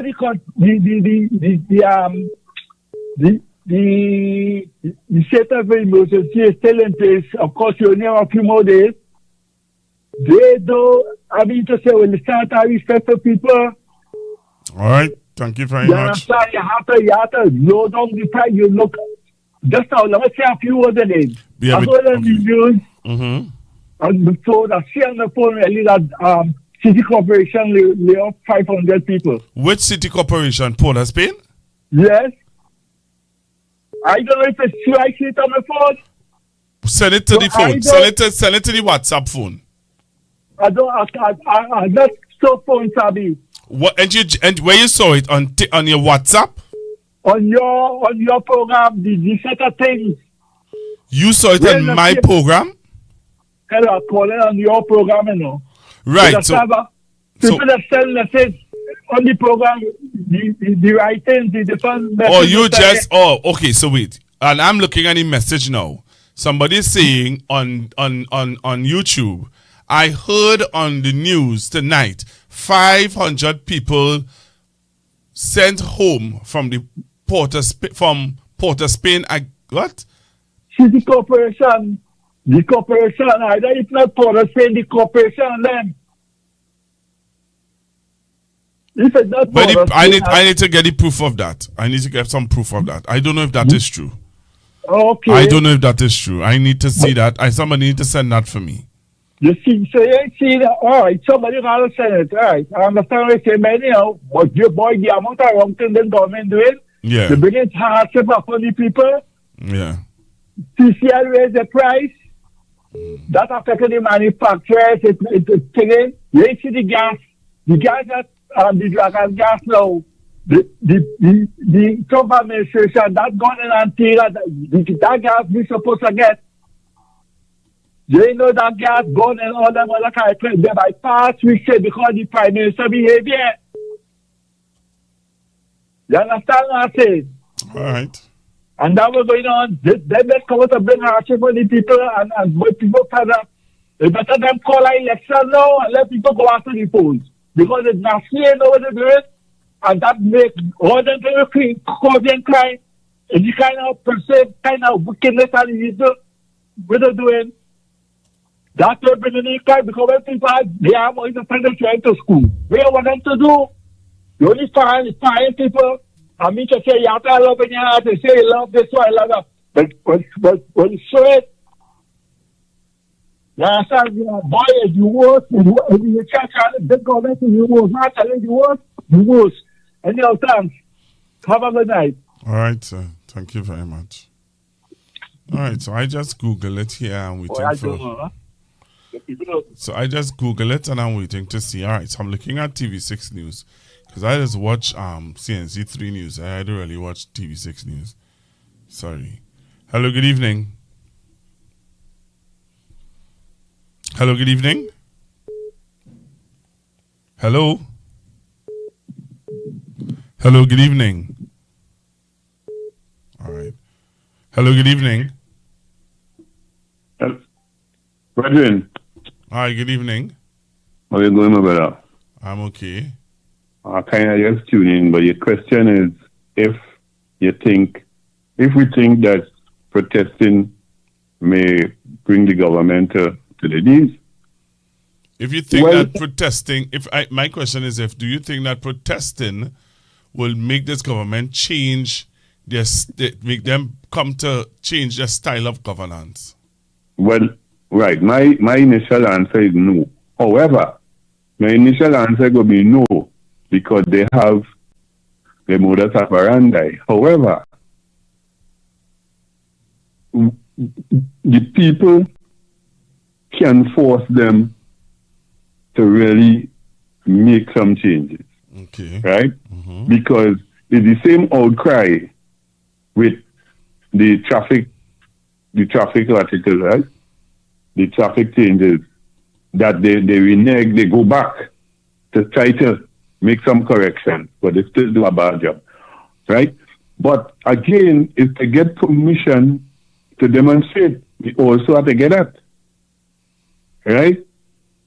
So I say no, but I'm saying according to the pressure that they put on that. If we remember back in the day when we were under recession with money, that a lot of protest and demonstration forced Mr. Manning to call election early, when he say, let the people decide, because in 2008 and we was under that percent.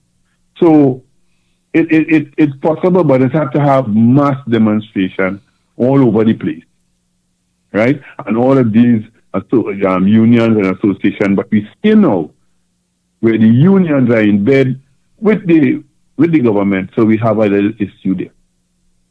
But civil society and all these other groups, if we come out and really put a pressure on them because they could make some changes. And once again, we want to say hats off to the independent senators. That lady, that Prime Minister she too loose boy, she tongue boy, and disrespectful. So I taking you in. I know tuning. Okay. All right, sir. Thank you very much. Have a decent night. All right, thank you. So I am looking at this. I'm looking at a story on CNC on TV6. All right, job cuts on the table for Port of Spain City Corporation, and that was in August 26, 2025. Right,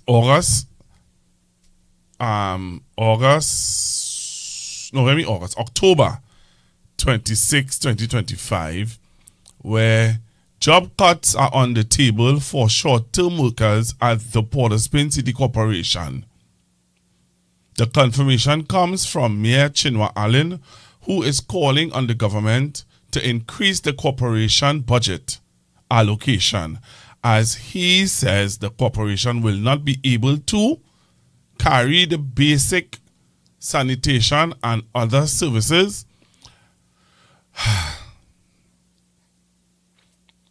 So that was last year. I'm seeing a story for last year. I don't know if there's a fresh story or a new story. All right, so somebody said go on CNC3, you will see it. Okay, but I will listen to CNC3 this evening.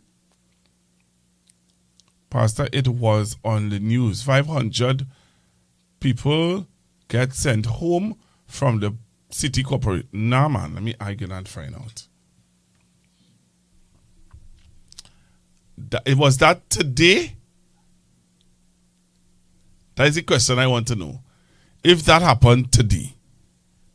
All right, so I'm going to find out. I'm going to find out all you. Don't come off the line.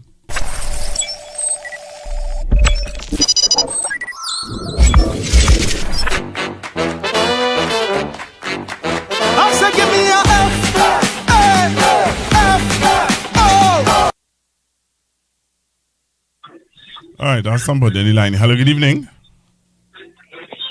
So Google, that was on last night news. That's true. It was on last night news.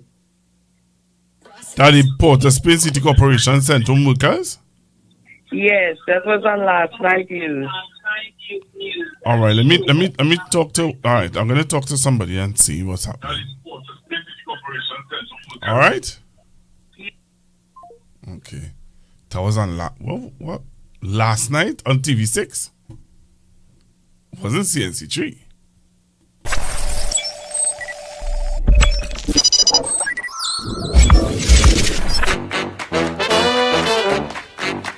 I said, give me a F, O, and let them know that is the code.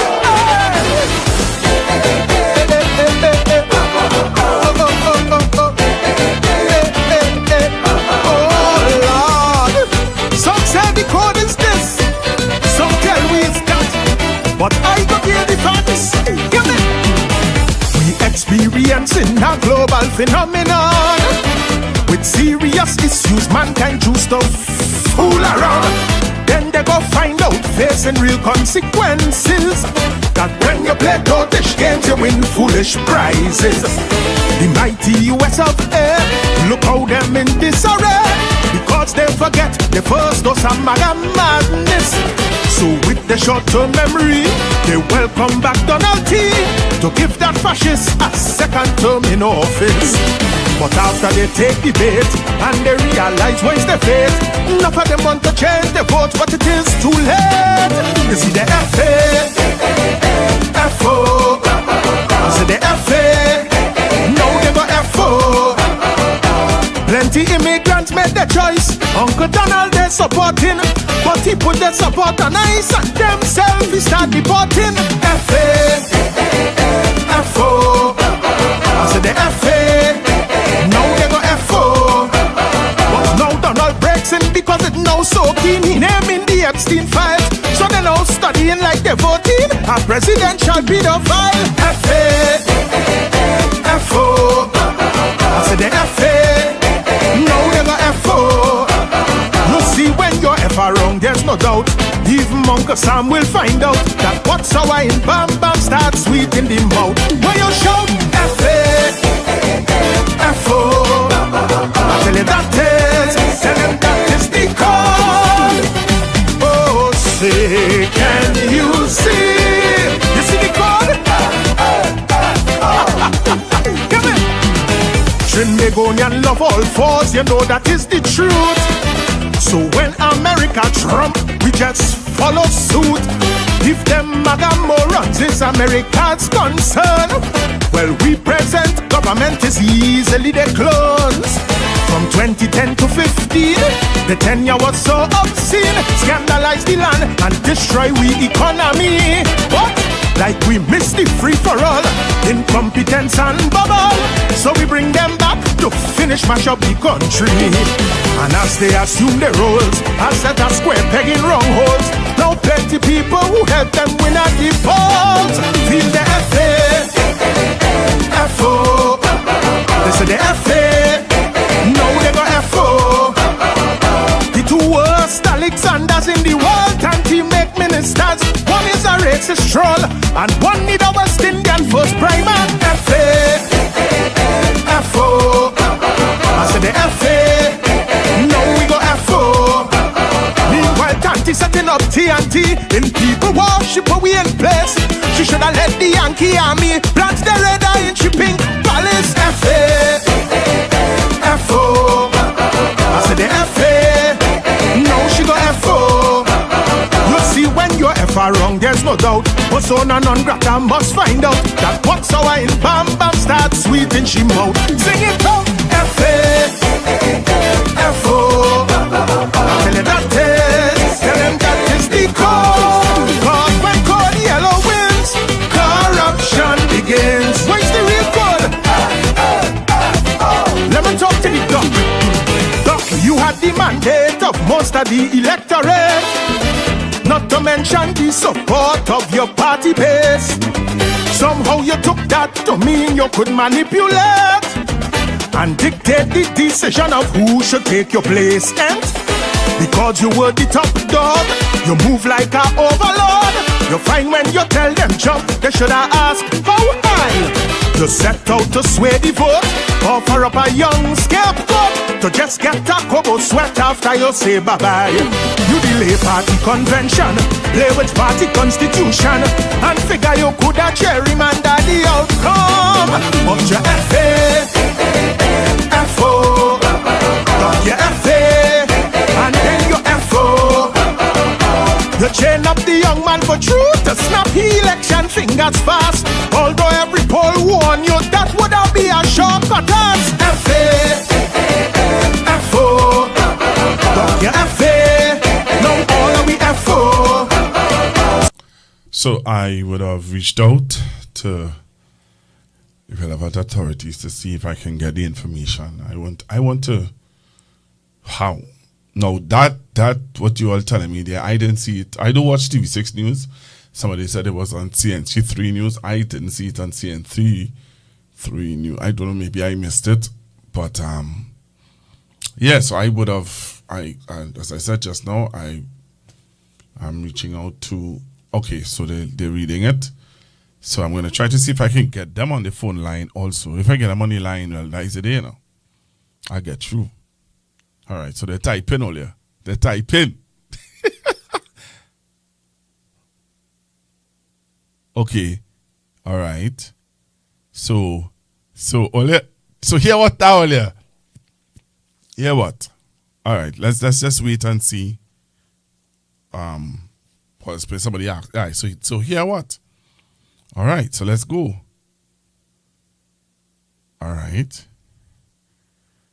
Hey. If this is lies from CNC3, we will find out tonight. Right? I'm being really told. I'm talking to the Mayor Port Spain right now. And I ask him, I'm asking him the question. All right? Please let me know if workers were sent home today. That's the question I asked him. Please let me know if workers were sent home today. All right. He asked me from where. I said Paula Spain. He said from Paula Spain Corporation. So I'm asking him that. He is asking me that. Right? So I would have messaged him, sorry. Somebody sent me the story from CNC3. Right? And I answered yes. So I'm waiting for him to respond. Okay? So I waited for him here to respond. And I'm going to ask him in a little bit if he can come on the program. And, so I'm seeing him type it. So he's saying,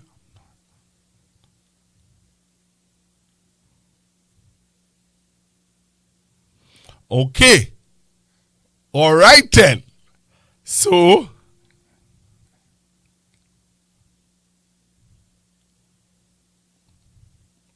okay then.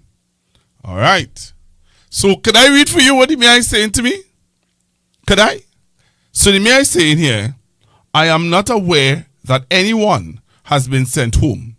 It is not a simple matter to send home a worker. It requires, you see, he talks about the union and stuff like that. It cannot happen overnight. Okay? So, oh yeah. Don't do me this now. So I'm asking him now if he can take a call.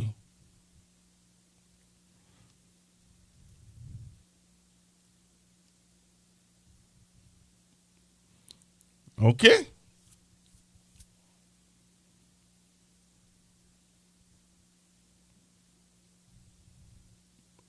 All right. So, I'm just waiting to find out if he can take a call. So, Ole boy. So the question was asked, and we discussing several things this evening. One of the things we're looking at is, we heard what MP Stuart Young, SC, would have said about the gas. Ole, wait a little. Let me see how this thing going. Also, I want to talk about. You know what I want to talk about? Okay, he said call now. All right, okay. All right, Ole, we getting it live. We going live, Ole, we going live. That's what constructive talk is all about. That's what constructive talk is all about.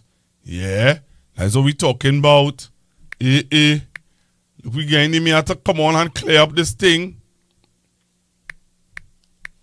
Ole, don't do me that. Don't do me that. We going live.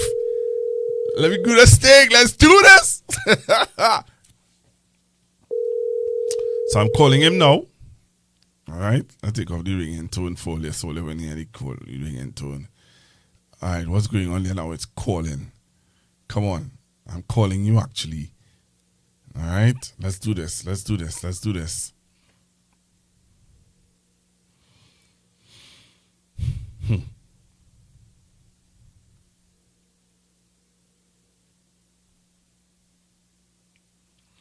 All right.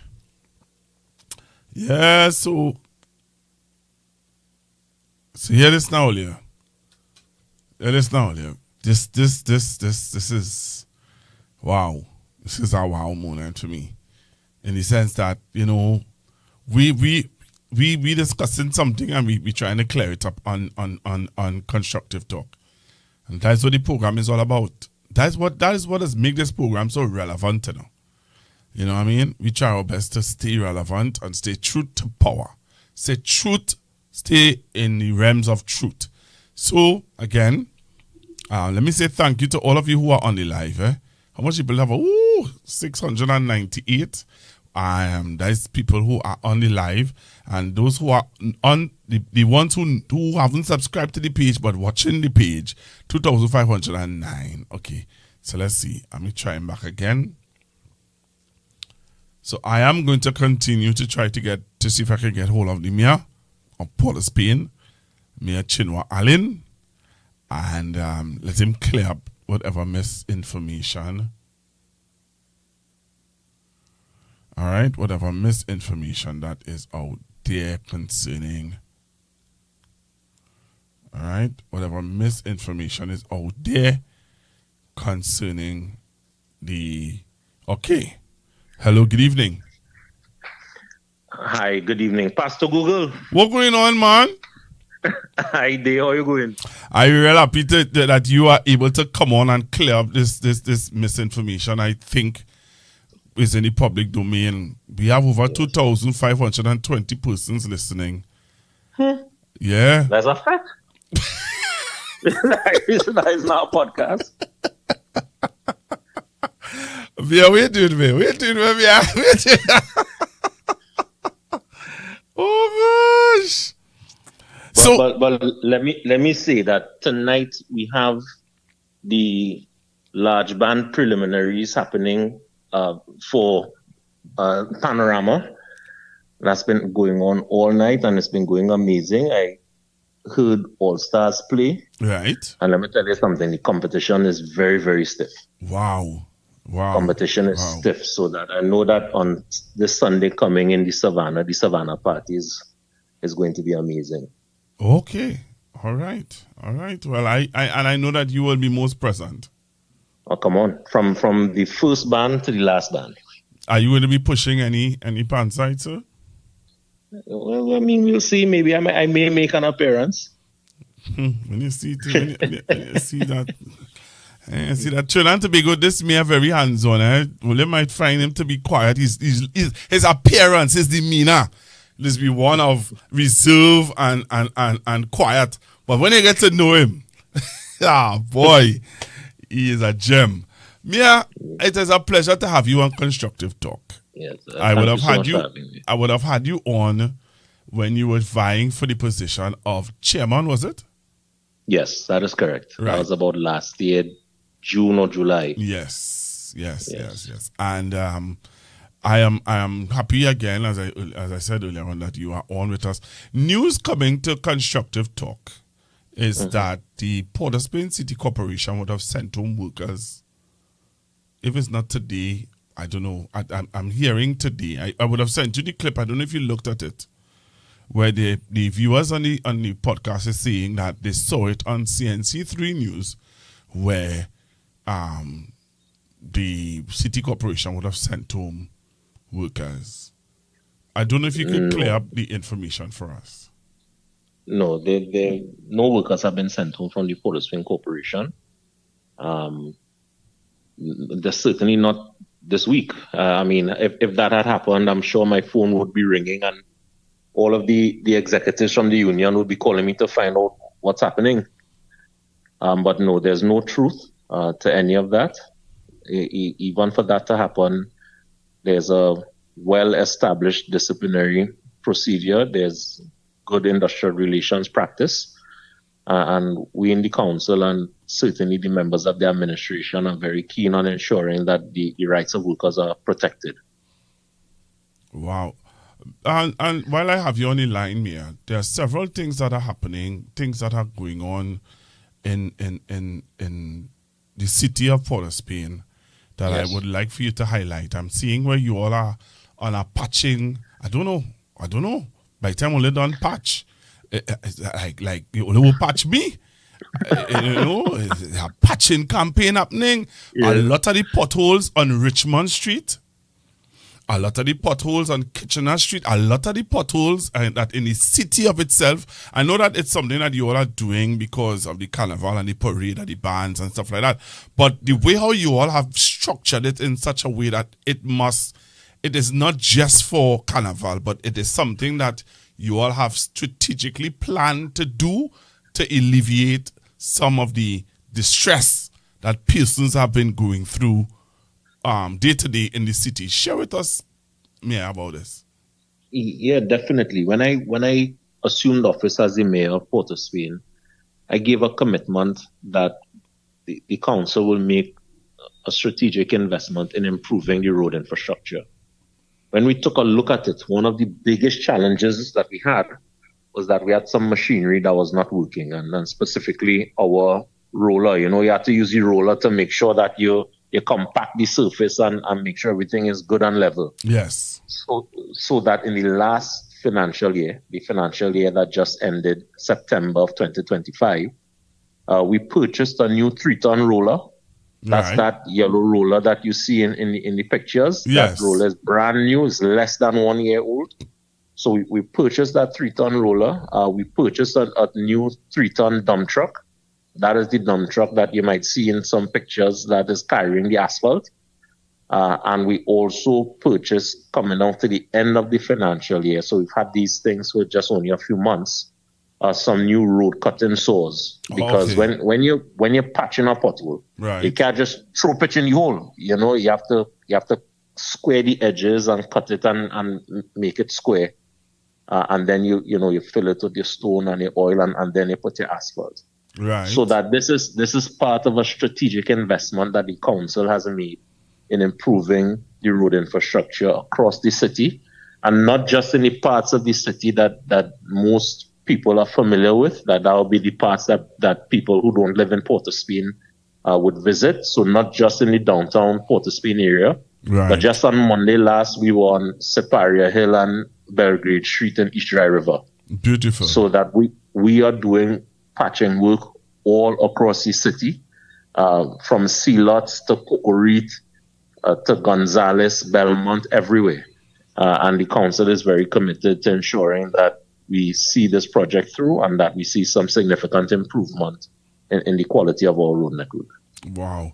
Also, Mayor, I know that in the public domain, and you would have put out a statement today, especially today was council, and you would have put out a statement today on the ongoing conversation about the garbage collection. Now, it is in the public domain because it is how to put it, it's carnival, and you want to keep the city clean, so it's a topic now because of the capital city and carnival. But before that, you were the first person to would have lent your voice in condemnation to the budget, the reduce in your budget allocation for the city of Port of Spain. And I would have seen where you have been working hard from the Christmas even up to now with garbage collection in the city. Tell us about your plight, your struggle, because it is a struggle, and It's definitely a struggle. Tell us about that. Well, in the city of Port of Spain, the Port of Spain Corporation is one of the few corporations that owns any of its own fleet. Right. So that we still do garbage collection using our own trucks, and we do that basically from Charlotte Street go west. So the western part of the city, our own trucks, our own staff, and we do all of the garbage collection in Woodbrook, St. James, Cocorite, and so on. In East Port of Spain, for the last several years, and that initiative was really part of a local economic development project where we provide opportunities to small contractors from East Port of Spain so that they can stimulate employment and development within their own community. So that all of our garbage collection in East Port of Spain is done by contractors, and they have to be paid every month, and they have to be paid on time. That is our responsibility. Mm-hmm. For this financial year, though, when we got our budget, we recognized that our budget for garbage collection had been cut from a little over 21 million TT dollars to just over 13 million. So we lost over $8 million of funding. Now that's significant because that is about 40% of our budget. Right. And it means that at some point in time during this financial year, because we have not been given enough funding to pay for our garbage collection for the entire year, at some point in time, the money is going to run out. And we are not going to be able to afford to provide garbage collection services in East Port of Spain. So for us, it's very, very important And that is why at every opportunity that I get, I raise this issue. At every meeting that I've had with Minister Amin, I've raised this issue, and I will continue to raise it and continue to fight for the people of Port of Spain, because we deserve to live in dignity too. And some of what we're experiencing now, it does not appear as though everybody believes that we should live in dignity. But that is what the council believes, and we will continue to fight for the people of not just East Port of Spain, but also the people of all of Port of Spain. Right. How was the plans been ongoing for preparing the city for the influx of tourists? For Carnival. Yeah. So that's coming along. Again, we've experienced some significant budget cuts, and there are a lot of services that we provide for Carnival that go unseen. You know, every single steel orchestra that is unsponsored, whether it's a small band or medium band or a school band, primary school or secondary school. Yeah. We provide transportation to all of those steel orchestras free of charge to make sure that they could get to the panorama competitions. Okay. We, as you know, we do road patching, not just for the parade route, but also for the emergency routes that the ambulances and the police and so on and fire service would use. Right. We spray the city for mosquitoes before Carnival, because you have all of these tourists that are coming into the city, tens of thousands of tourists coming into the city, and we need to make sure that the mosquito population is as low as possible so that we could protect the public's health, because that is one of our responsibilities. We also have our public health inspectors that go out, in particular Carnival Saturday, Sunday, Monday, and Tuesday, to make sure that all of our vendors, all of the food businesses are adhering to the proper standards, so that we don't get an outbreak of some foodborne illness in the city. All of those things are things that we do, that we provide, and that we pay for, coming out of our budget. And the challenge that we're facing for Carnival 2026 is that our budget has been decimated, so much so that it's providing a real challenge to the city to be able to afford to provide the usual services that the public has grown accustomed to. You know, there's some people who are asking on the live. There's some people who are sending questions also on our WhatsApp. They wanted you to explain the cuts, because there are people who are saying that you're talking about the cuts and the cut and the cuts, but they want you to explain the figures to them. What is the major cuts? Because if you're saying that there is a cut in your budget allocation for garbage collection, there are some people who they're hearing about it, but they want a clear understanding of how major are these cuts. Sure, that I can explain that. So let me give you a few examples. Last year, the financial year that just ended, September 2025. Yeah. We spent just about $21 million on garbage collection. This year, we have less than $13.5 million. Last year, we spent just about $2.1 million on materials and supplies. That is asphalt, cement, gravel, all of these things that we have to buy, whether it is poison to spray for mosquitoes, whether it is gloves for workers, materials and supplies. Our budget went from us spending $2.1 million last year down to $1.35 million. So we lost almost 40% of that budget.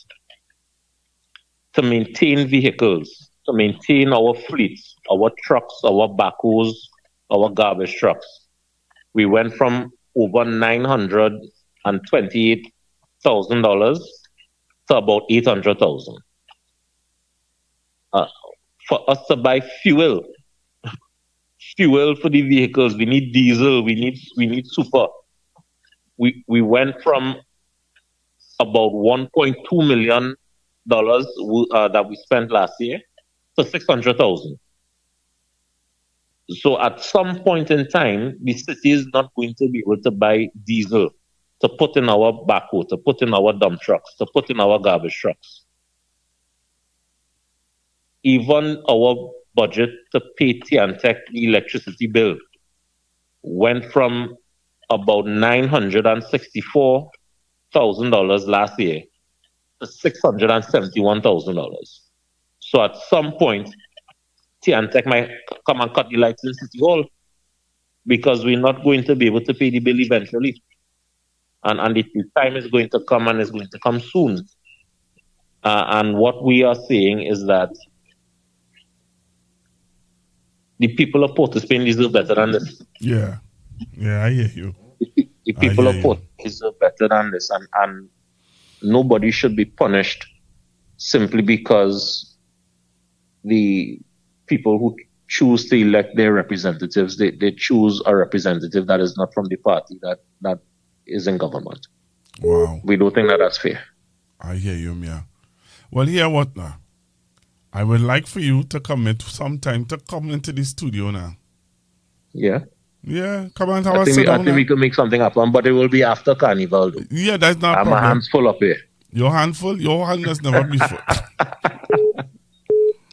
Your hand has never be full, Mr. Mia. You are a man that's juggled things properly. Yeah. You are a man that's juggled things properly. I appreciate somebody want to know about Downtown Carnival. They said they're not seeing the stands going up. Are you all responsible for that?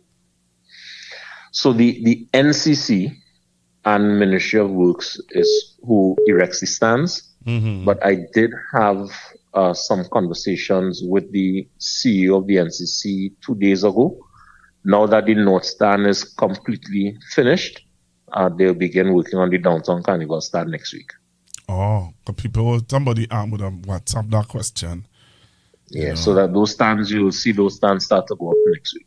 Okay, all right, sir. So I look forward to having you. Yes. Right and after. I appreciate you taking the time to have this conversation with me. Well, and to all of your listeners, all of your viewers, thank you for the questions. And you can look forward to seeing me in studio with Pastor Google sometime in the not too distant future. Thank you very much, Mia. All right, all the best. God bless. Man. Thank you very much. Trinidad and Tobago. Interesting, eh? This is so interesting, eh? Wow.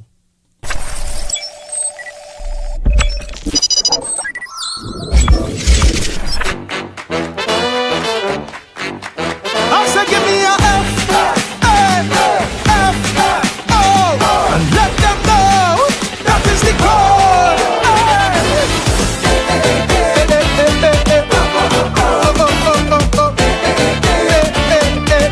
Oh Lord, some say the code is this, some tell me it's that, but I go hear the facts. Give me.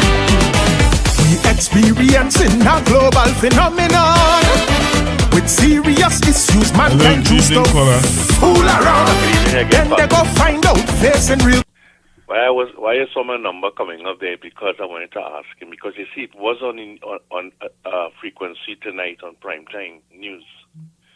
Which exactly when I can't recall, I saw it, and what was being said was that 500 people from a city corporation had gone home, and that there would be he said, his voice, his picture, said that he was going to have difficulty with respects to having the roads cleaned, after Carnival, because there were only 12 persons left.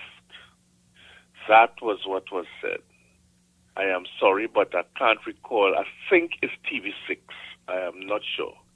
Because I normally listen to most of TV6, but I switch back and forth. But that was what was said tonight. I heard it.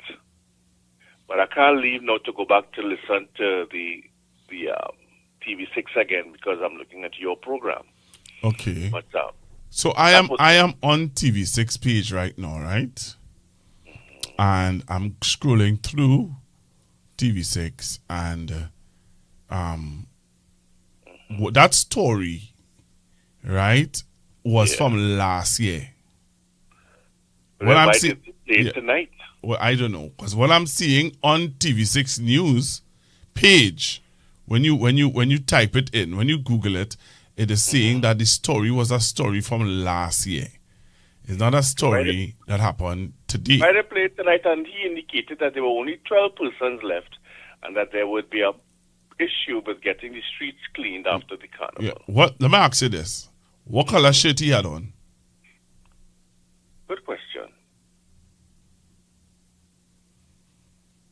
Because I'm looking at TV6 right now, and what they have as their headlines are Trini files sue. All right, U.S. government. Trini family, sue U.S. government. SO bill failed in Senate, and then they have Ministry of Education,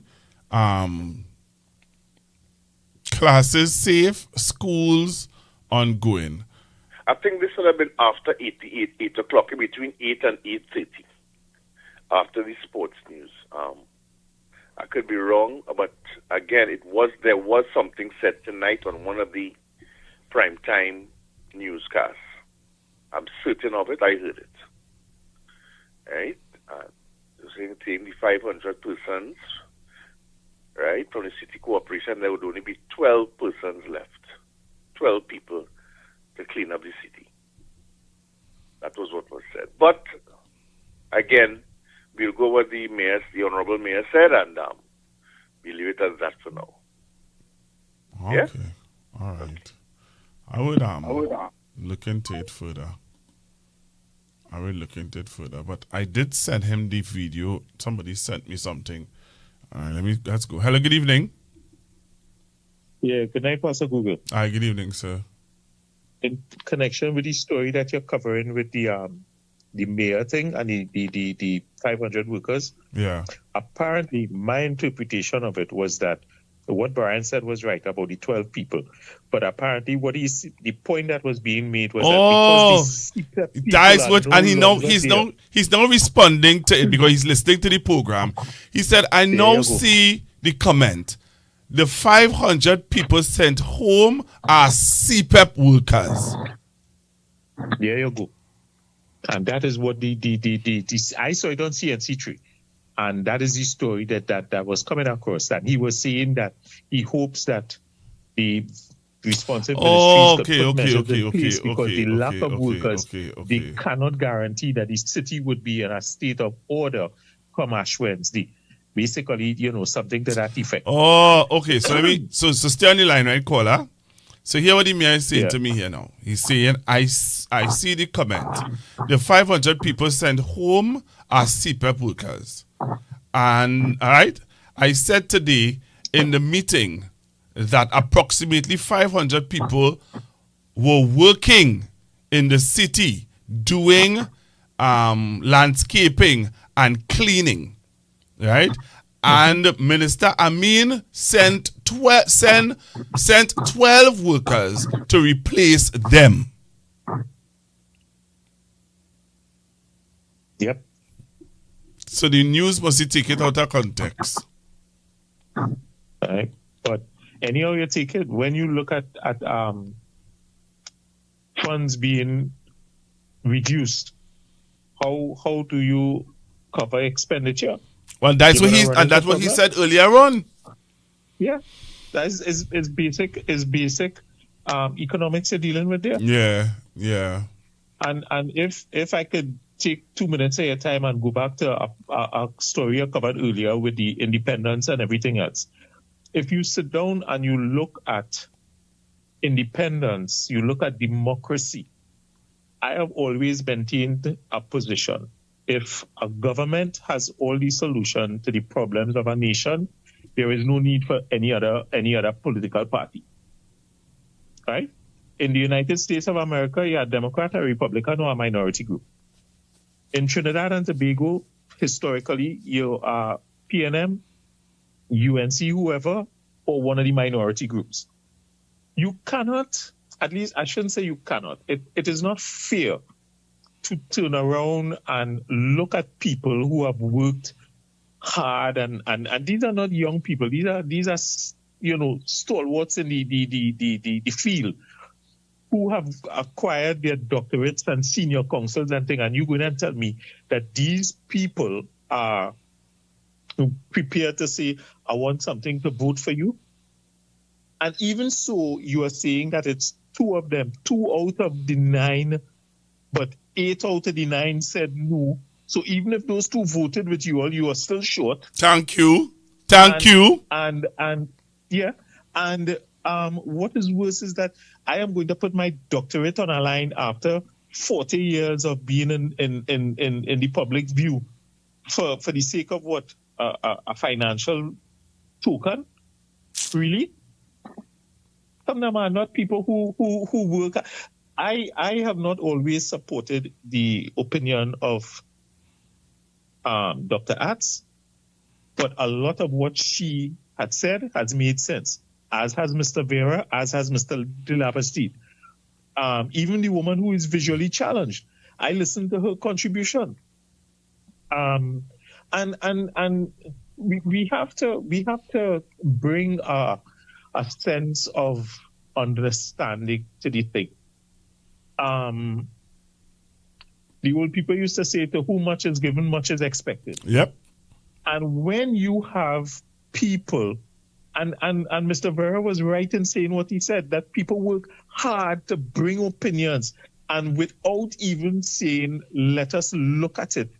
If we have to come back tomorrow and stay here till 2 o'clock in the morning, let us look at some of these things. You are just prepared to draw a line through it and say no, then there's no respect on your part for the effort being put out by these people.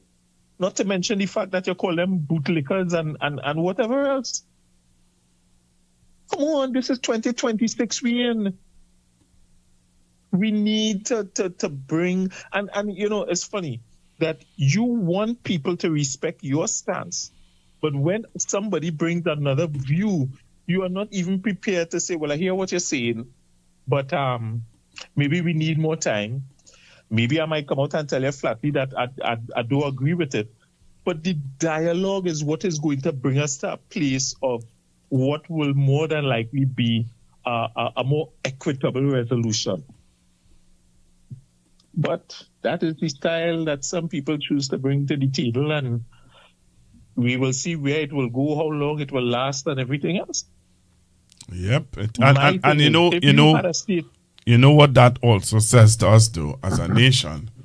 It says to us that clearly, that if that is the style of governance you want to continue having as a nation, and we need to speak up against that. We genuinely need to consciously hold our leaders accountable, and that is what the independent senators have said to us yesterday. Very firmly. The point has been made. Yeah. And the thing about it is that what I also look at is we have been under a state of emergency for a number of months. Right. You have had a number of people locked up. How is it that in this period of time you have not been able to charge people and bring people to the court? Is it that the powers that be have not been able to gather the evidence? Then could it be that the efforts to lock up people could be magnified if we were to go under this special zone of operation? Okay, then. Good question. Good question, caller. We have to start to look at the thing from a practical point of view. Thank you. I remember when I had just started working, I got into the trade union thing. Right. And I had a boss who sat in my first negotiation. I had a boss who watched the union man and turn around and tell him, big man to big man, my raise of pay is going to be determined by what we could settle here. So let me don't waste one another time. And I was like, but the 2 little workshops I went to, that is how the bartering and things go. And then he went on to say, a man who does not understand struggle cannot sit and talk with a union man. And is this what we are seeing? people who do, if you have never experienced discrimination, you don't know what discrimination is. Discrimination could come and laugh at you in your face and you won't know that is discrimination because you've never experienced it. Thank you. And this is what people need to understand.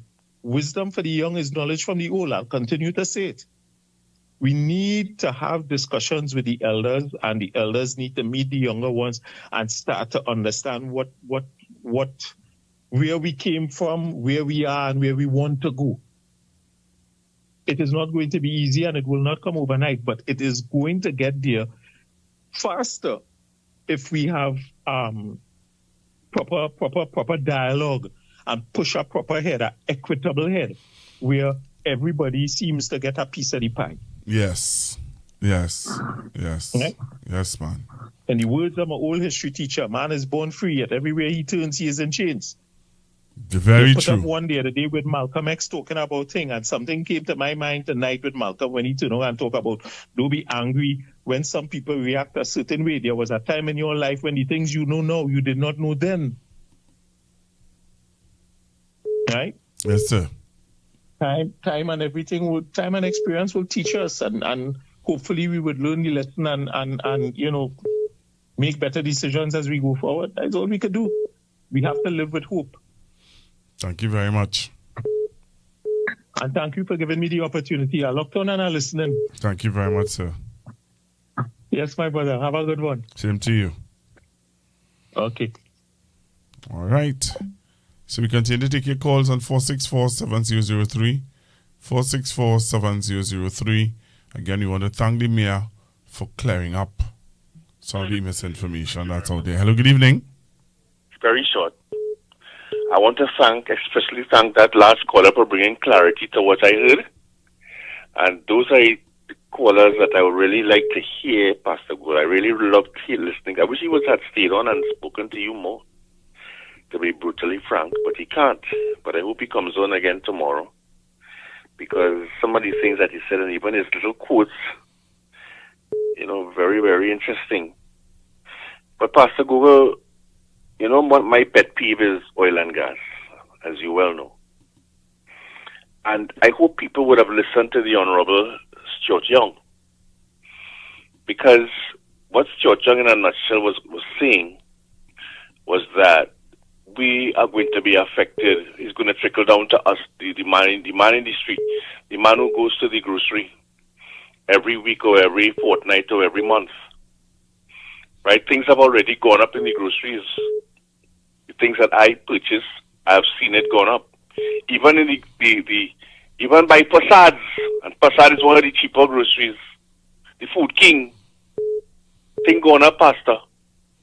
And if the manufacturing sector is going to be affected, it would mean that they would also have a problem with getting their products outside there at the increased price up the Caribbean chain.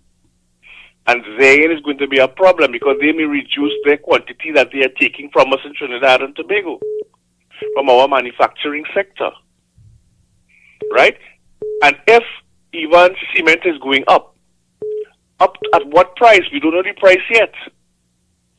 And that too will be a problem.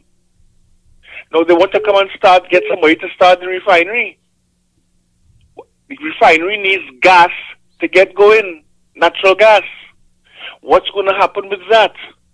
Our downstream industries, some of them have already been downgraded. The methanol plants, they've been downgraded, Pastor, remember? Almost a junk burn status last year. So what's going to happen now when you tell these people to listen only at a sign at the bottom line or else we'll turn off the tap? You're threatening people again. What do you think they're going to do? You think they're going to stay in this hostile environment? They want to do like Nutrient, Pastor Google? And they may very well just pack up and decide, listen, we're going to come back when the environment is more friendly. And that might be next 5 years. And what's going to happen to us? And what is scaring me most of all with what MP Stewart indicated was that the people like Shell and BP and they are making their own plans with respect to Dragon. So if we are not negotiating, if this Prime Minister is not sending anybody to negotiate with Venezuela on behalf of getting the Dragon gas to come to Trinidad for us to ensure that our downstream industries get the gas that they need in order to bring back all of their plants online, and we can come up to the 4.2 billion scuffs of gas that we need on a daily basis, and we'll be able to sell from Atlantic LNG. We are in trouble. And people have to understand this. We are in a lot of trouble. We have not begun to realize the increases that are going to begin to affect us. You know who's seeing it right now? The bars. You think so? Huh? No, nothing. No, there's a particular bar I told that I go in, and when I went there the other day, all of the games that he used to have on the wall, they're all gone. Yeah, it had to go. How we go pay for it? Because his bill went from 60,000 a year to 250,000 a year. Well, let him don't get it right now. You understand? So when I buy my little beer, I tell him I going. He said, "Where you going?" Lime now, because he want me to spend more money, because he recognizes now why the little bit of money I used to spend there is not good enough anymore. He wants a faster turnover because of the fact that he has more bills to pay, Pastor Google. Because this government has the intention of bringing in revenue from inside of Trinidad. They have no other plan to bring in revenue from these people, the poor people. And now they're going to do it now to those people who came in from the upstream, the chain of islands of the upstream, as well as the Venezuelans who are here, by indicating to them, for what I understand, yet because I asked the question from a friend, and he's yet to verify and confirm for me, but what I've heard, and perhaps my good friend who called just now could verify, that with this new registration, it's $700 to register, right? And then to get a work permit is $12,000. And then after that, when you get a job, you have to pay the government $900 every month. Now, I trying to understand this, because I have seen these venues and I work in some little store and working in bars and so on. Where I'm going to get $900 to get the government every month? I mean, this is ridiculous. And then on top of that, to get a work permit, you have to pay the government $12,000. Some of them can't pay the $700 just to get registered, Pastor Google.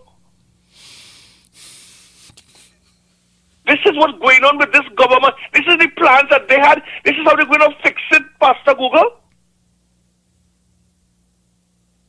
This is how they're going to fix the country. By extorting money from people, tell them, if you want to stay here, this is what you have to pay.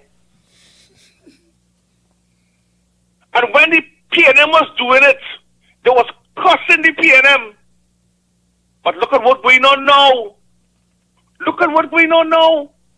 So if you want to get a work permit, if you're from St. Vincent and the Grenadines or from Grenada, and they want to get a little work in Trinidad because some contractor wants you, he had to fork out, Pastor Google, $700 plus $12,000 and be paid $900 every month out of your salary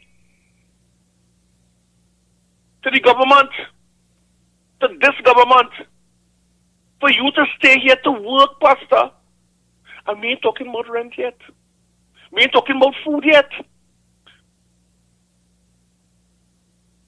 This is what's going on in Trinidad and Tobago, Pastor. This is what this government is doing to the people. And no negotiations, Pastor, you see that word consultation? I don't want to hear that word in my life again. And I will tell you this right now. I will cuss the PNN if they get back in office and they ever use that word that they have to consult with the opposition. I don't ever want to hear that word again, because there's been no consultation. We get up every single morning, Pastor. We go to bed at night and say, I wonder what is government coming with tomorrow, boy. Only to see it in the news. And when you do see it in the news, it's because they did it 2 or 3 days ago. Very, very quietly and subtly, because we don't even know. This is how they run in the country. So when I heard that this is what they're attempting to do, and when they asked the postmaster for Alta about what will happen after the year expired, he said they go just renew renew the ID. So then but he's not telling you you're gonna pay another $700 to get the ID renewed. I said, oh, just come back and just renew it, no problem. And they continue working. This is where we're going. What next, Pastor? What next? This gas issue is going to be a real problem, and it's getting there faster than normal. And we have to be even in the symposium that they had recently that started on Monday. One of the ladies was speaking, and I can't remember her name, and she was indicating that they know that 2026 is going to be into 2027 is going to be a very difficult year for the country. They know that. So who is we? And this government only extorting and taking your last cent out of your pocket, leaving you with literally nothing. And now want to come and break down your door in the middle of the night when you're sleeping? I tell you how they come in, and the Alta postmaster telling you that they're going to help us by giving us help us with social issues. Where they get any money from? Vishnu Danpol spoke about it. They're going to take money to help these communities. Where they get any money from? It hasn't even been budgeted for. So where are they going to get the money from? And these are some of the questions that they don't want answered. That is why they're always protecting this Prime Minister, who has done in her 16 years as leader of the UNC, has done nothing novel at all for this country, except threaten people when she can't get her way and bully people. That's what she does. Good evening. All right. Thank you very much, caller. Thank you very, very much. Well, yeah. The caller, let me read that a little bit. Let me leave that alone. I take some more of your calls. 466-5391. 466-5391. Hello, good evening, caller. Good afternoon, caller. Good afternoon, Pastor. You running your own program? I call it in. No, I call it in your program. Sorry. No, it's a joke. I just see it, you know what I mean. No, Pastor, I think my time I'm sitting and listening to these people. I don't want to know about nobody tell me anything. And I'm listening to the AG. And the AG can't quote as if he just want the bill pass and we'll come back and talk after. That's how he can't quote as to me, because the people, you have to treat the different senators asking for certain questions, and he just they don't have no intention of amending anything. They pass the bill and we'll come back and talk. That is the mentality they have in them. Hello? Yeah, listen to you.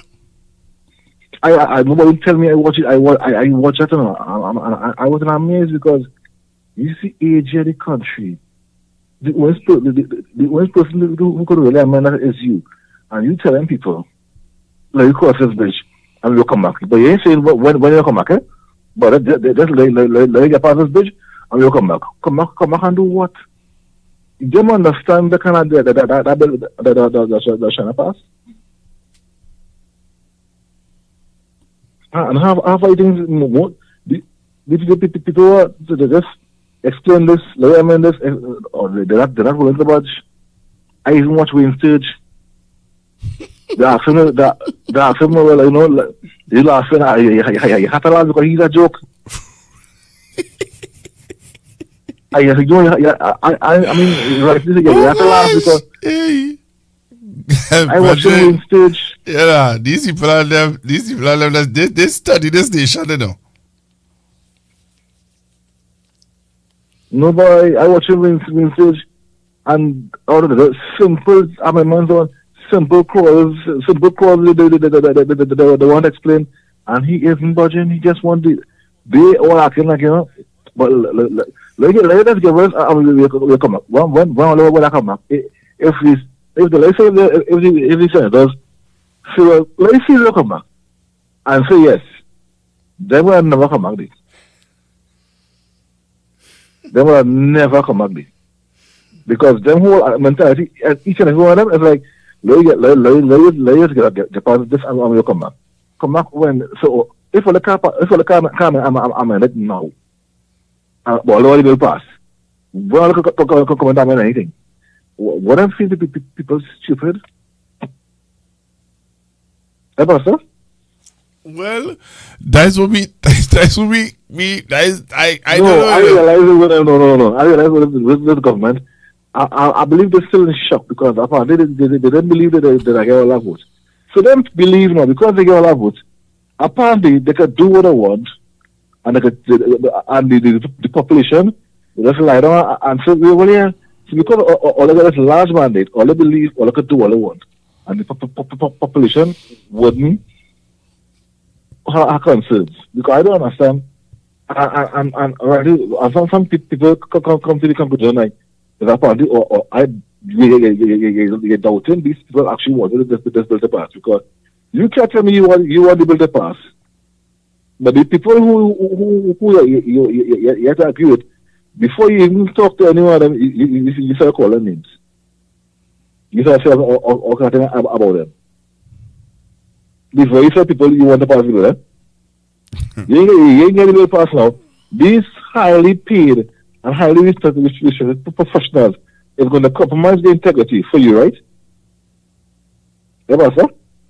That's what they want us to believe. No, we shouldn't. These highly educated, highly paid professionals in their own field, in their own various fields, going to compromise the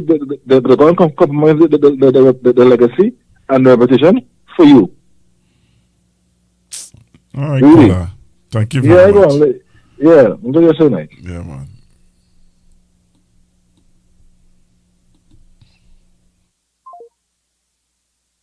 The member for Tunapuna, poster boy for why we need altar in this country. History will not be kind to you.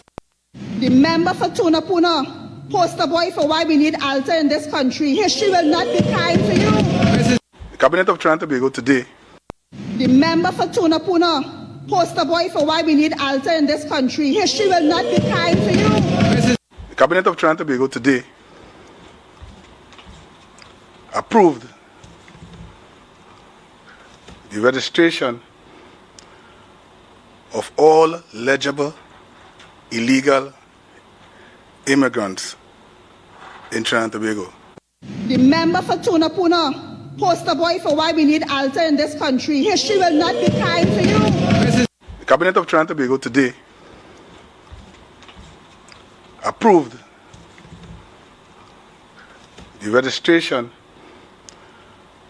of all legible illegal immigrants in Trinidad and Tobago. What?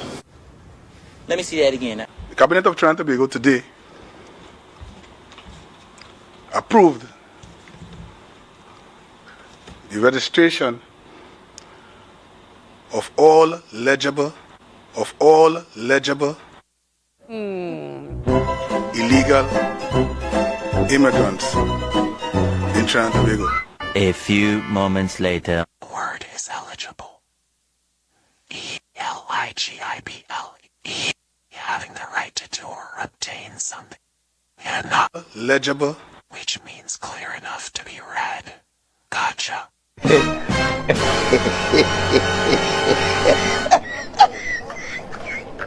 The member for Tunapuna, poster boy for why we need altar in this country. History will not be kind to you.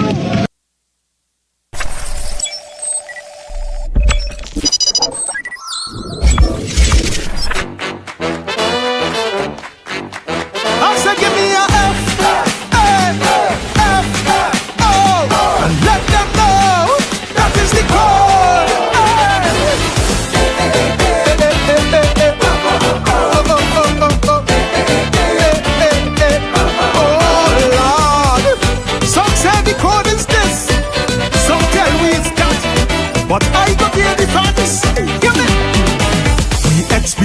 fixing a global phenomenon. With serious issues, mankind choose to fool around. Then they go find out, facing real consequences, that when you play totish games, you win foolish prizes. The mighty US of A, look how them in disarray, because they forget the first dose of madness. So with the short-term memory, they welcome back Donald T to give that fascist a second term in office. But after they take the bait and they realize where's the fate, enough of them want to change the vote, but it is too late. You see the FA, FO, you see the FA, now they go FO. Plenty immigrants made their choice. Uncle Donald they supporting, but he put their support on ice and themselves he start deporting. FA, FO, I said the FA, now they go FO. But now Donald breaks in because it now so keen, he naming the Epstein. Oh boy. So I saw some people trying to get in. So what I'll do is I will give you all that opportunity to get in now on 464-7003. 464-7003. I don't know if you all still want to come in and share your points. I saw two numbers trying to get in a while ago. So if you want to call now, you can do so quickly. 464-7003.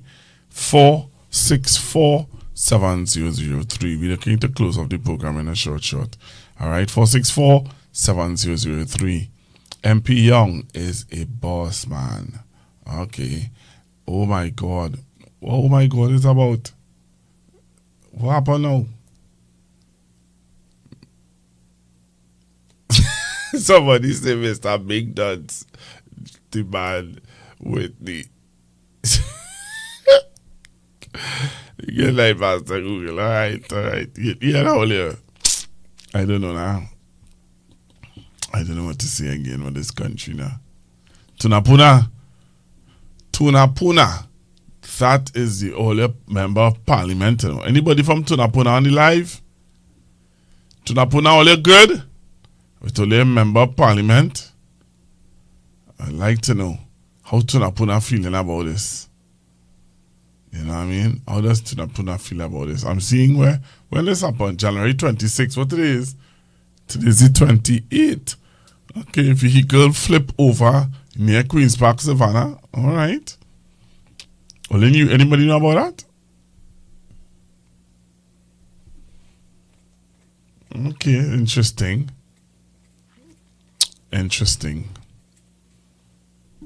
So here now, Trinidad and Tobago, we could have the people and them refused or was playing games with the money when MP Young, when he was Prime Minister, would have offered them $1 million. They said, nah, we want $1 million.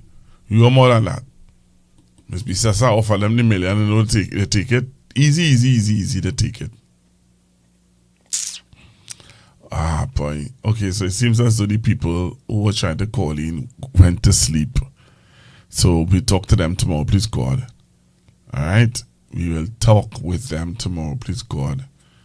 It's very interesting, again, what takes place in Trinidad and Tobago. And we're keeping our eyes on Trinidad and Tobago and what's happening. Just want to let you all know and keep in mind that our country is, I don't know, is a very interesting place to govern. A very, very interesting place to govern.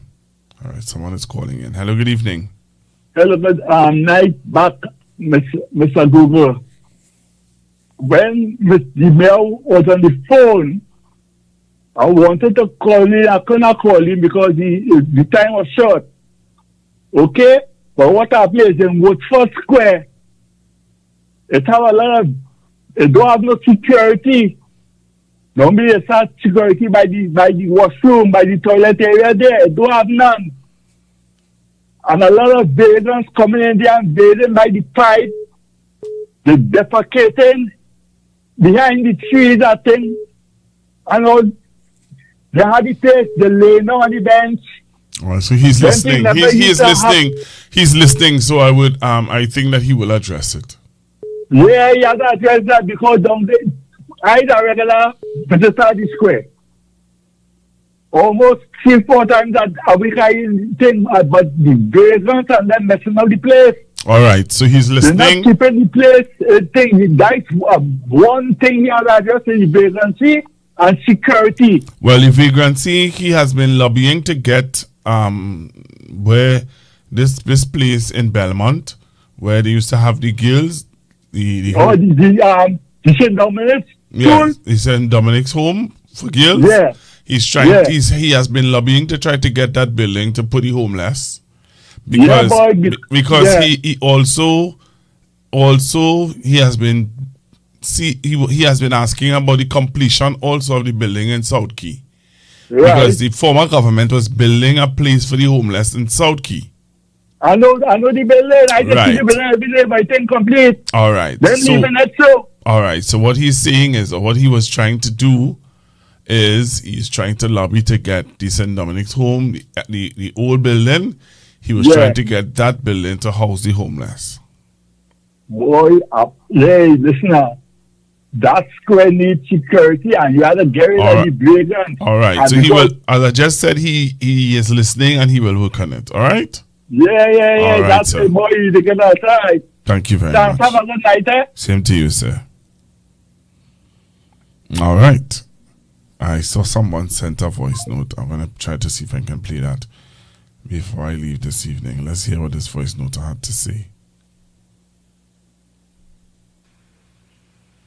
Good night, Mr. Google, to you and Trinidad and Tobago. Blessings to your family. Stay strong. Man, I have a phone. I have a good phone. But boy, don't care how I go on a page, there's only complaints from the citizens and complaints from all type of citizens. Oh gosh, it's bad, it's really bad. It's the first time I ever see people in this nation complain like that. Like Trinidad and eyes is now opening up. All right. Good night to you. Okay. Thank you very much. Thank you very much. All right. So, I think I'll leave it there for this evening. I want to say thank you to all of you persons who would have addressed issues on the live. And I say thank you very, very much for being on the program this evening. And talk to you guys tomorrow, please God. You know, there's never a dull moment in this country, eh? Never a dull moment in this country. Never one. So again, thanks to all of you for being on the live this evening. And if you know somebody who needs to be a part of the program, send the link to them. All right. As I said earlier on, we're having issues with Facebook because, again, somebody would have reported the Facebook page. So it is closed until 100 and something days.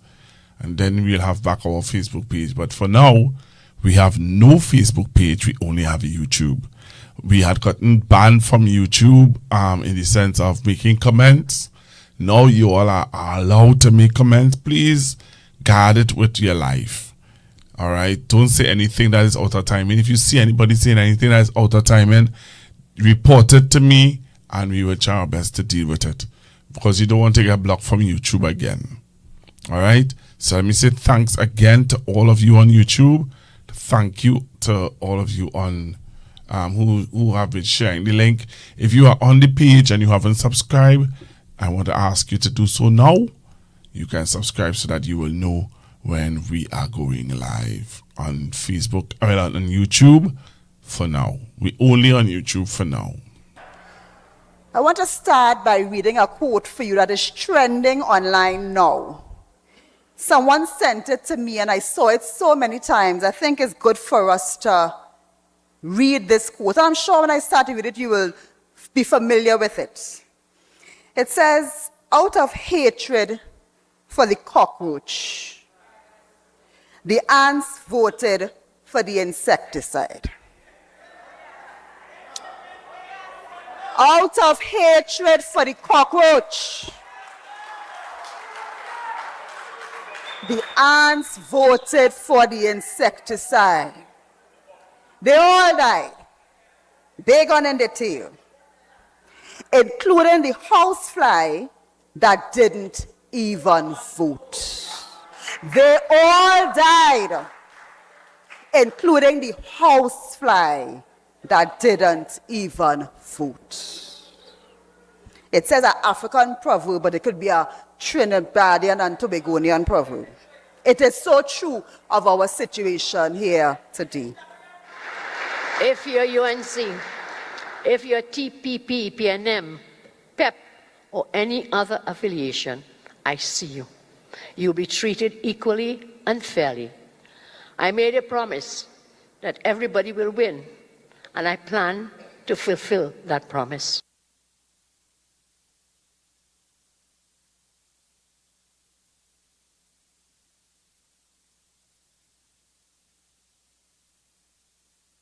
Let me say here tonight to public servants, wherever you may be, if your president succeeds in removing the PNM from office, many thousands of you will follow that by removing yourself out of your jobs.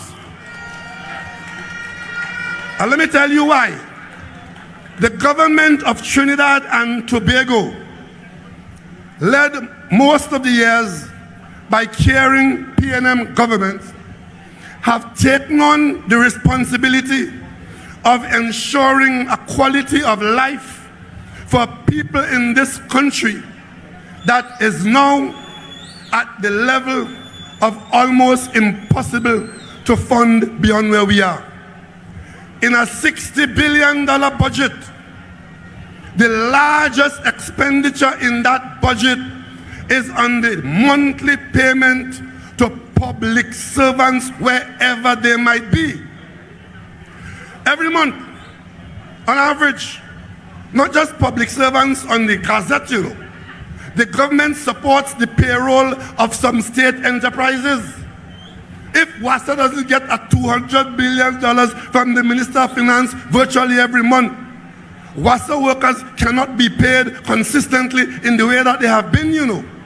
But as Prime Minister, I could tell you, the hardest job of the government and of the Prime Minister is to ensure that there are revenues coming in on one side to ensure that expenditure can be supported on the other side.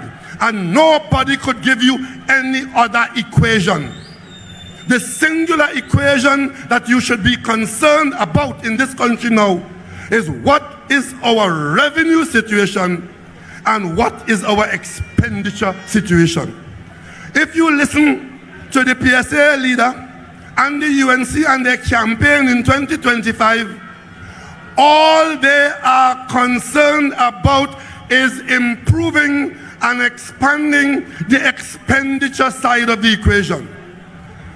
And to do that, to make it, honey, quote it for you, they tell you things like they will increase public servants' pay by 10%. Ladies and gentlemen, from this platform tonight, I could tell you, once a government comes in and gets on that pathway of making that kind of increase to public servants, the highway has to be labeled two names. One, you are going to end up at the IMF, the International Monetary Fund station, and you're going to get there by the road called devaluation. And let me tell all of you something tonight. If God forbid, and there's a government in office that finds itself without revenues to meet the monthly expenditure to public servants, the one thing that government will not do is to write checks to you and then the checks bounce in the bank. Governments don't operate so. Before you get to that point where the checks will bounce in the bank, you cut the liability of requiring to write the checks. You know what that means? When the government finds itself in a position not being able to pay the payroll, ask Barbados what happened. It's tens of thousands of public servants that come off the payroll. Governments don't have you on the payroll working and can't pay you. They take you off the payroll.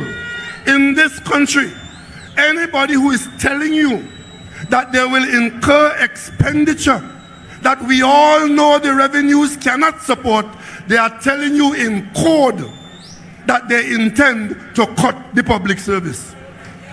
And let me tell you what my source of information tells me when I try to understand what the UNC is about. You know what the UNC is saying quietly and secretly? If they ever get to that situation where they come into office and they can't pay the bills that they're committed to, and they cut the public service, is mainly PNM supporters that will be affected, because the bulk of the public service is East-West Corridor people supporting the PNM.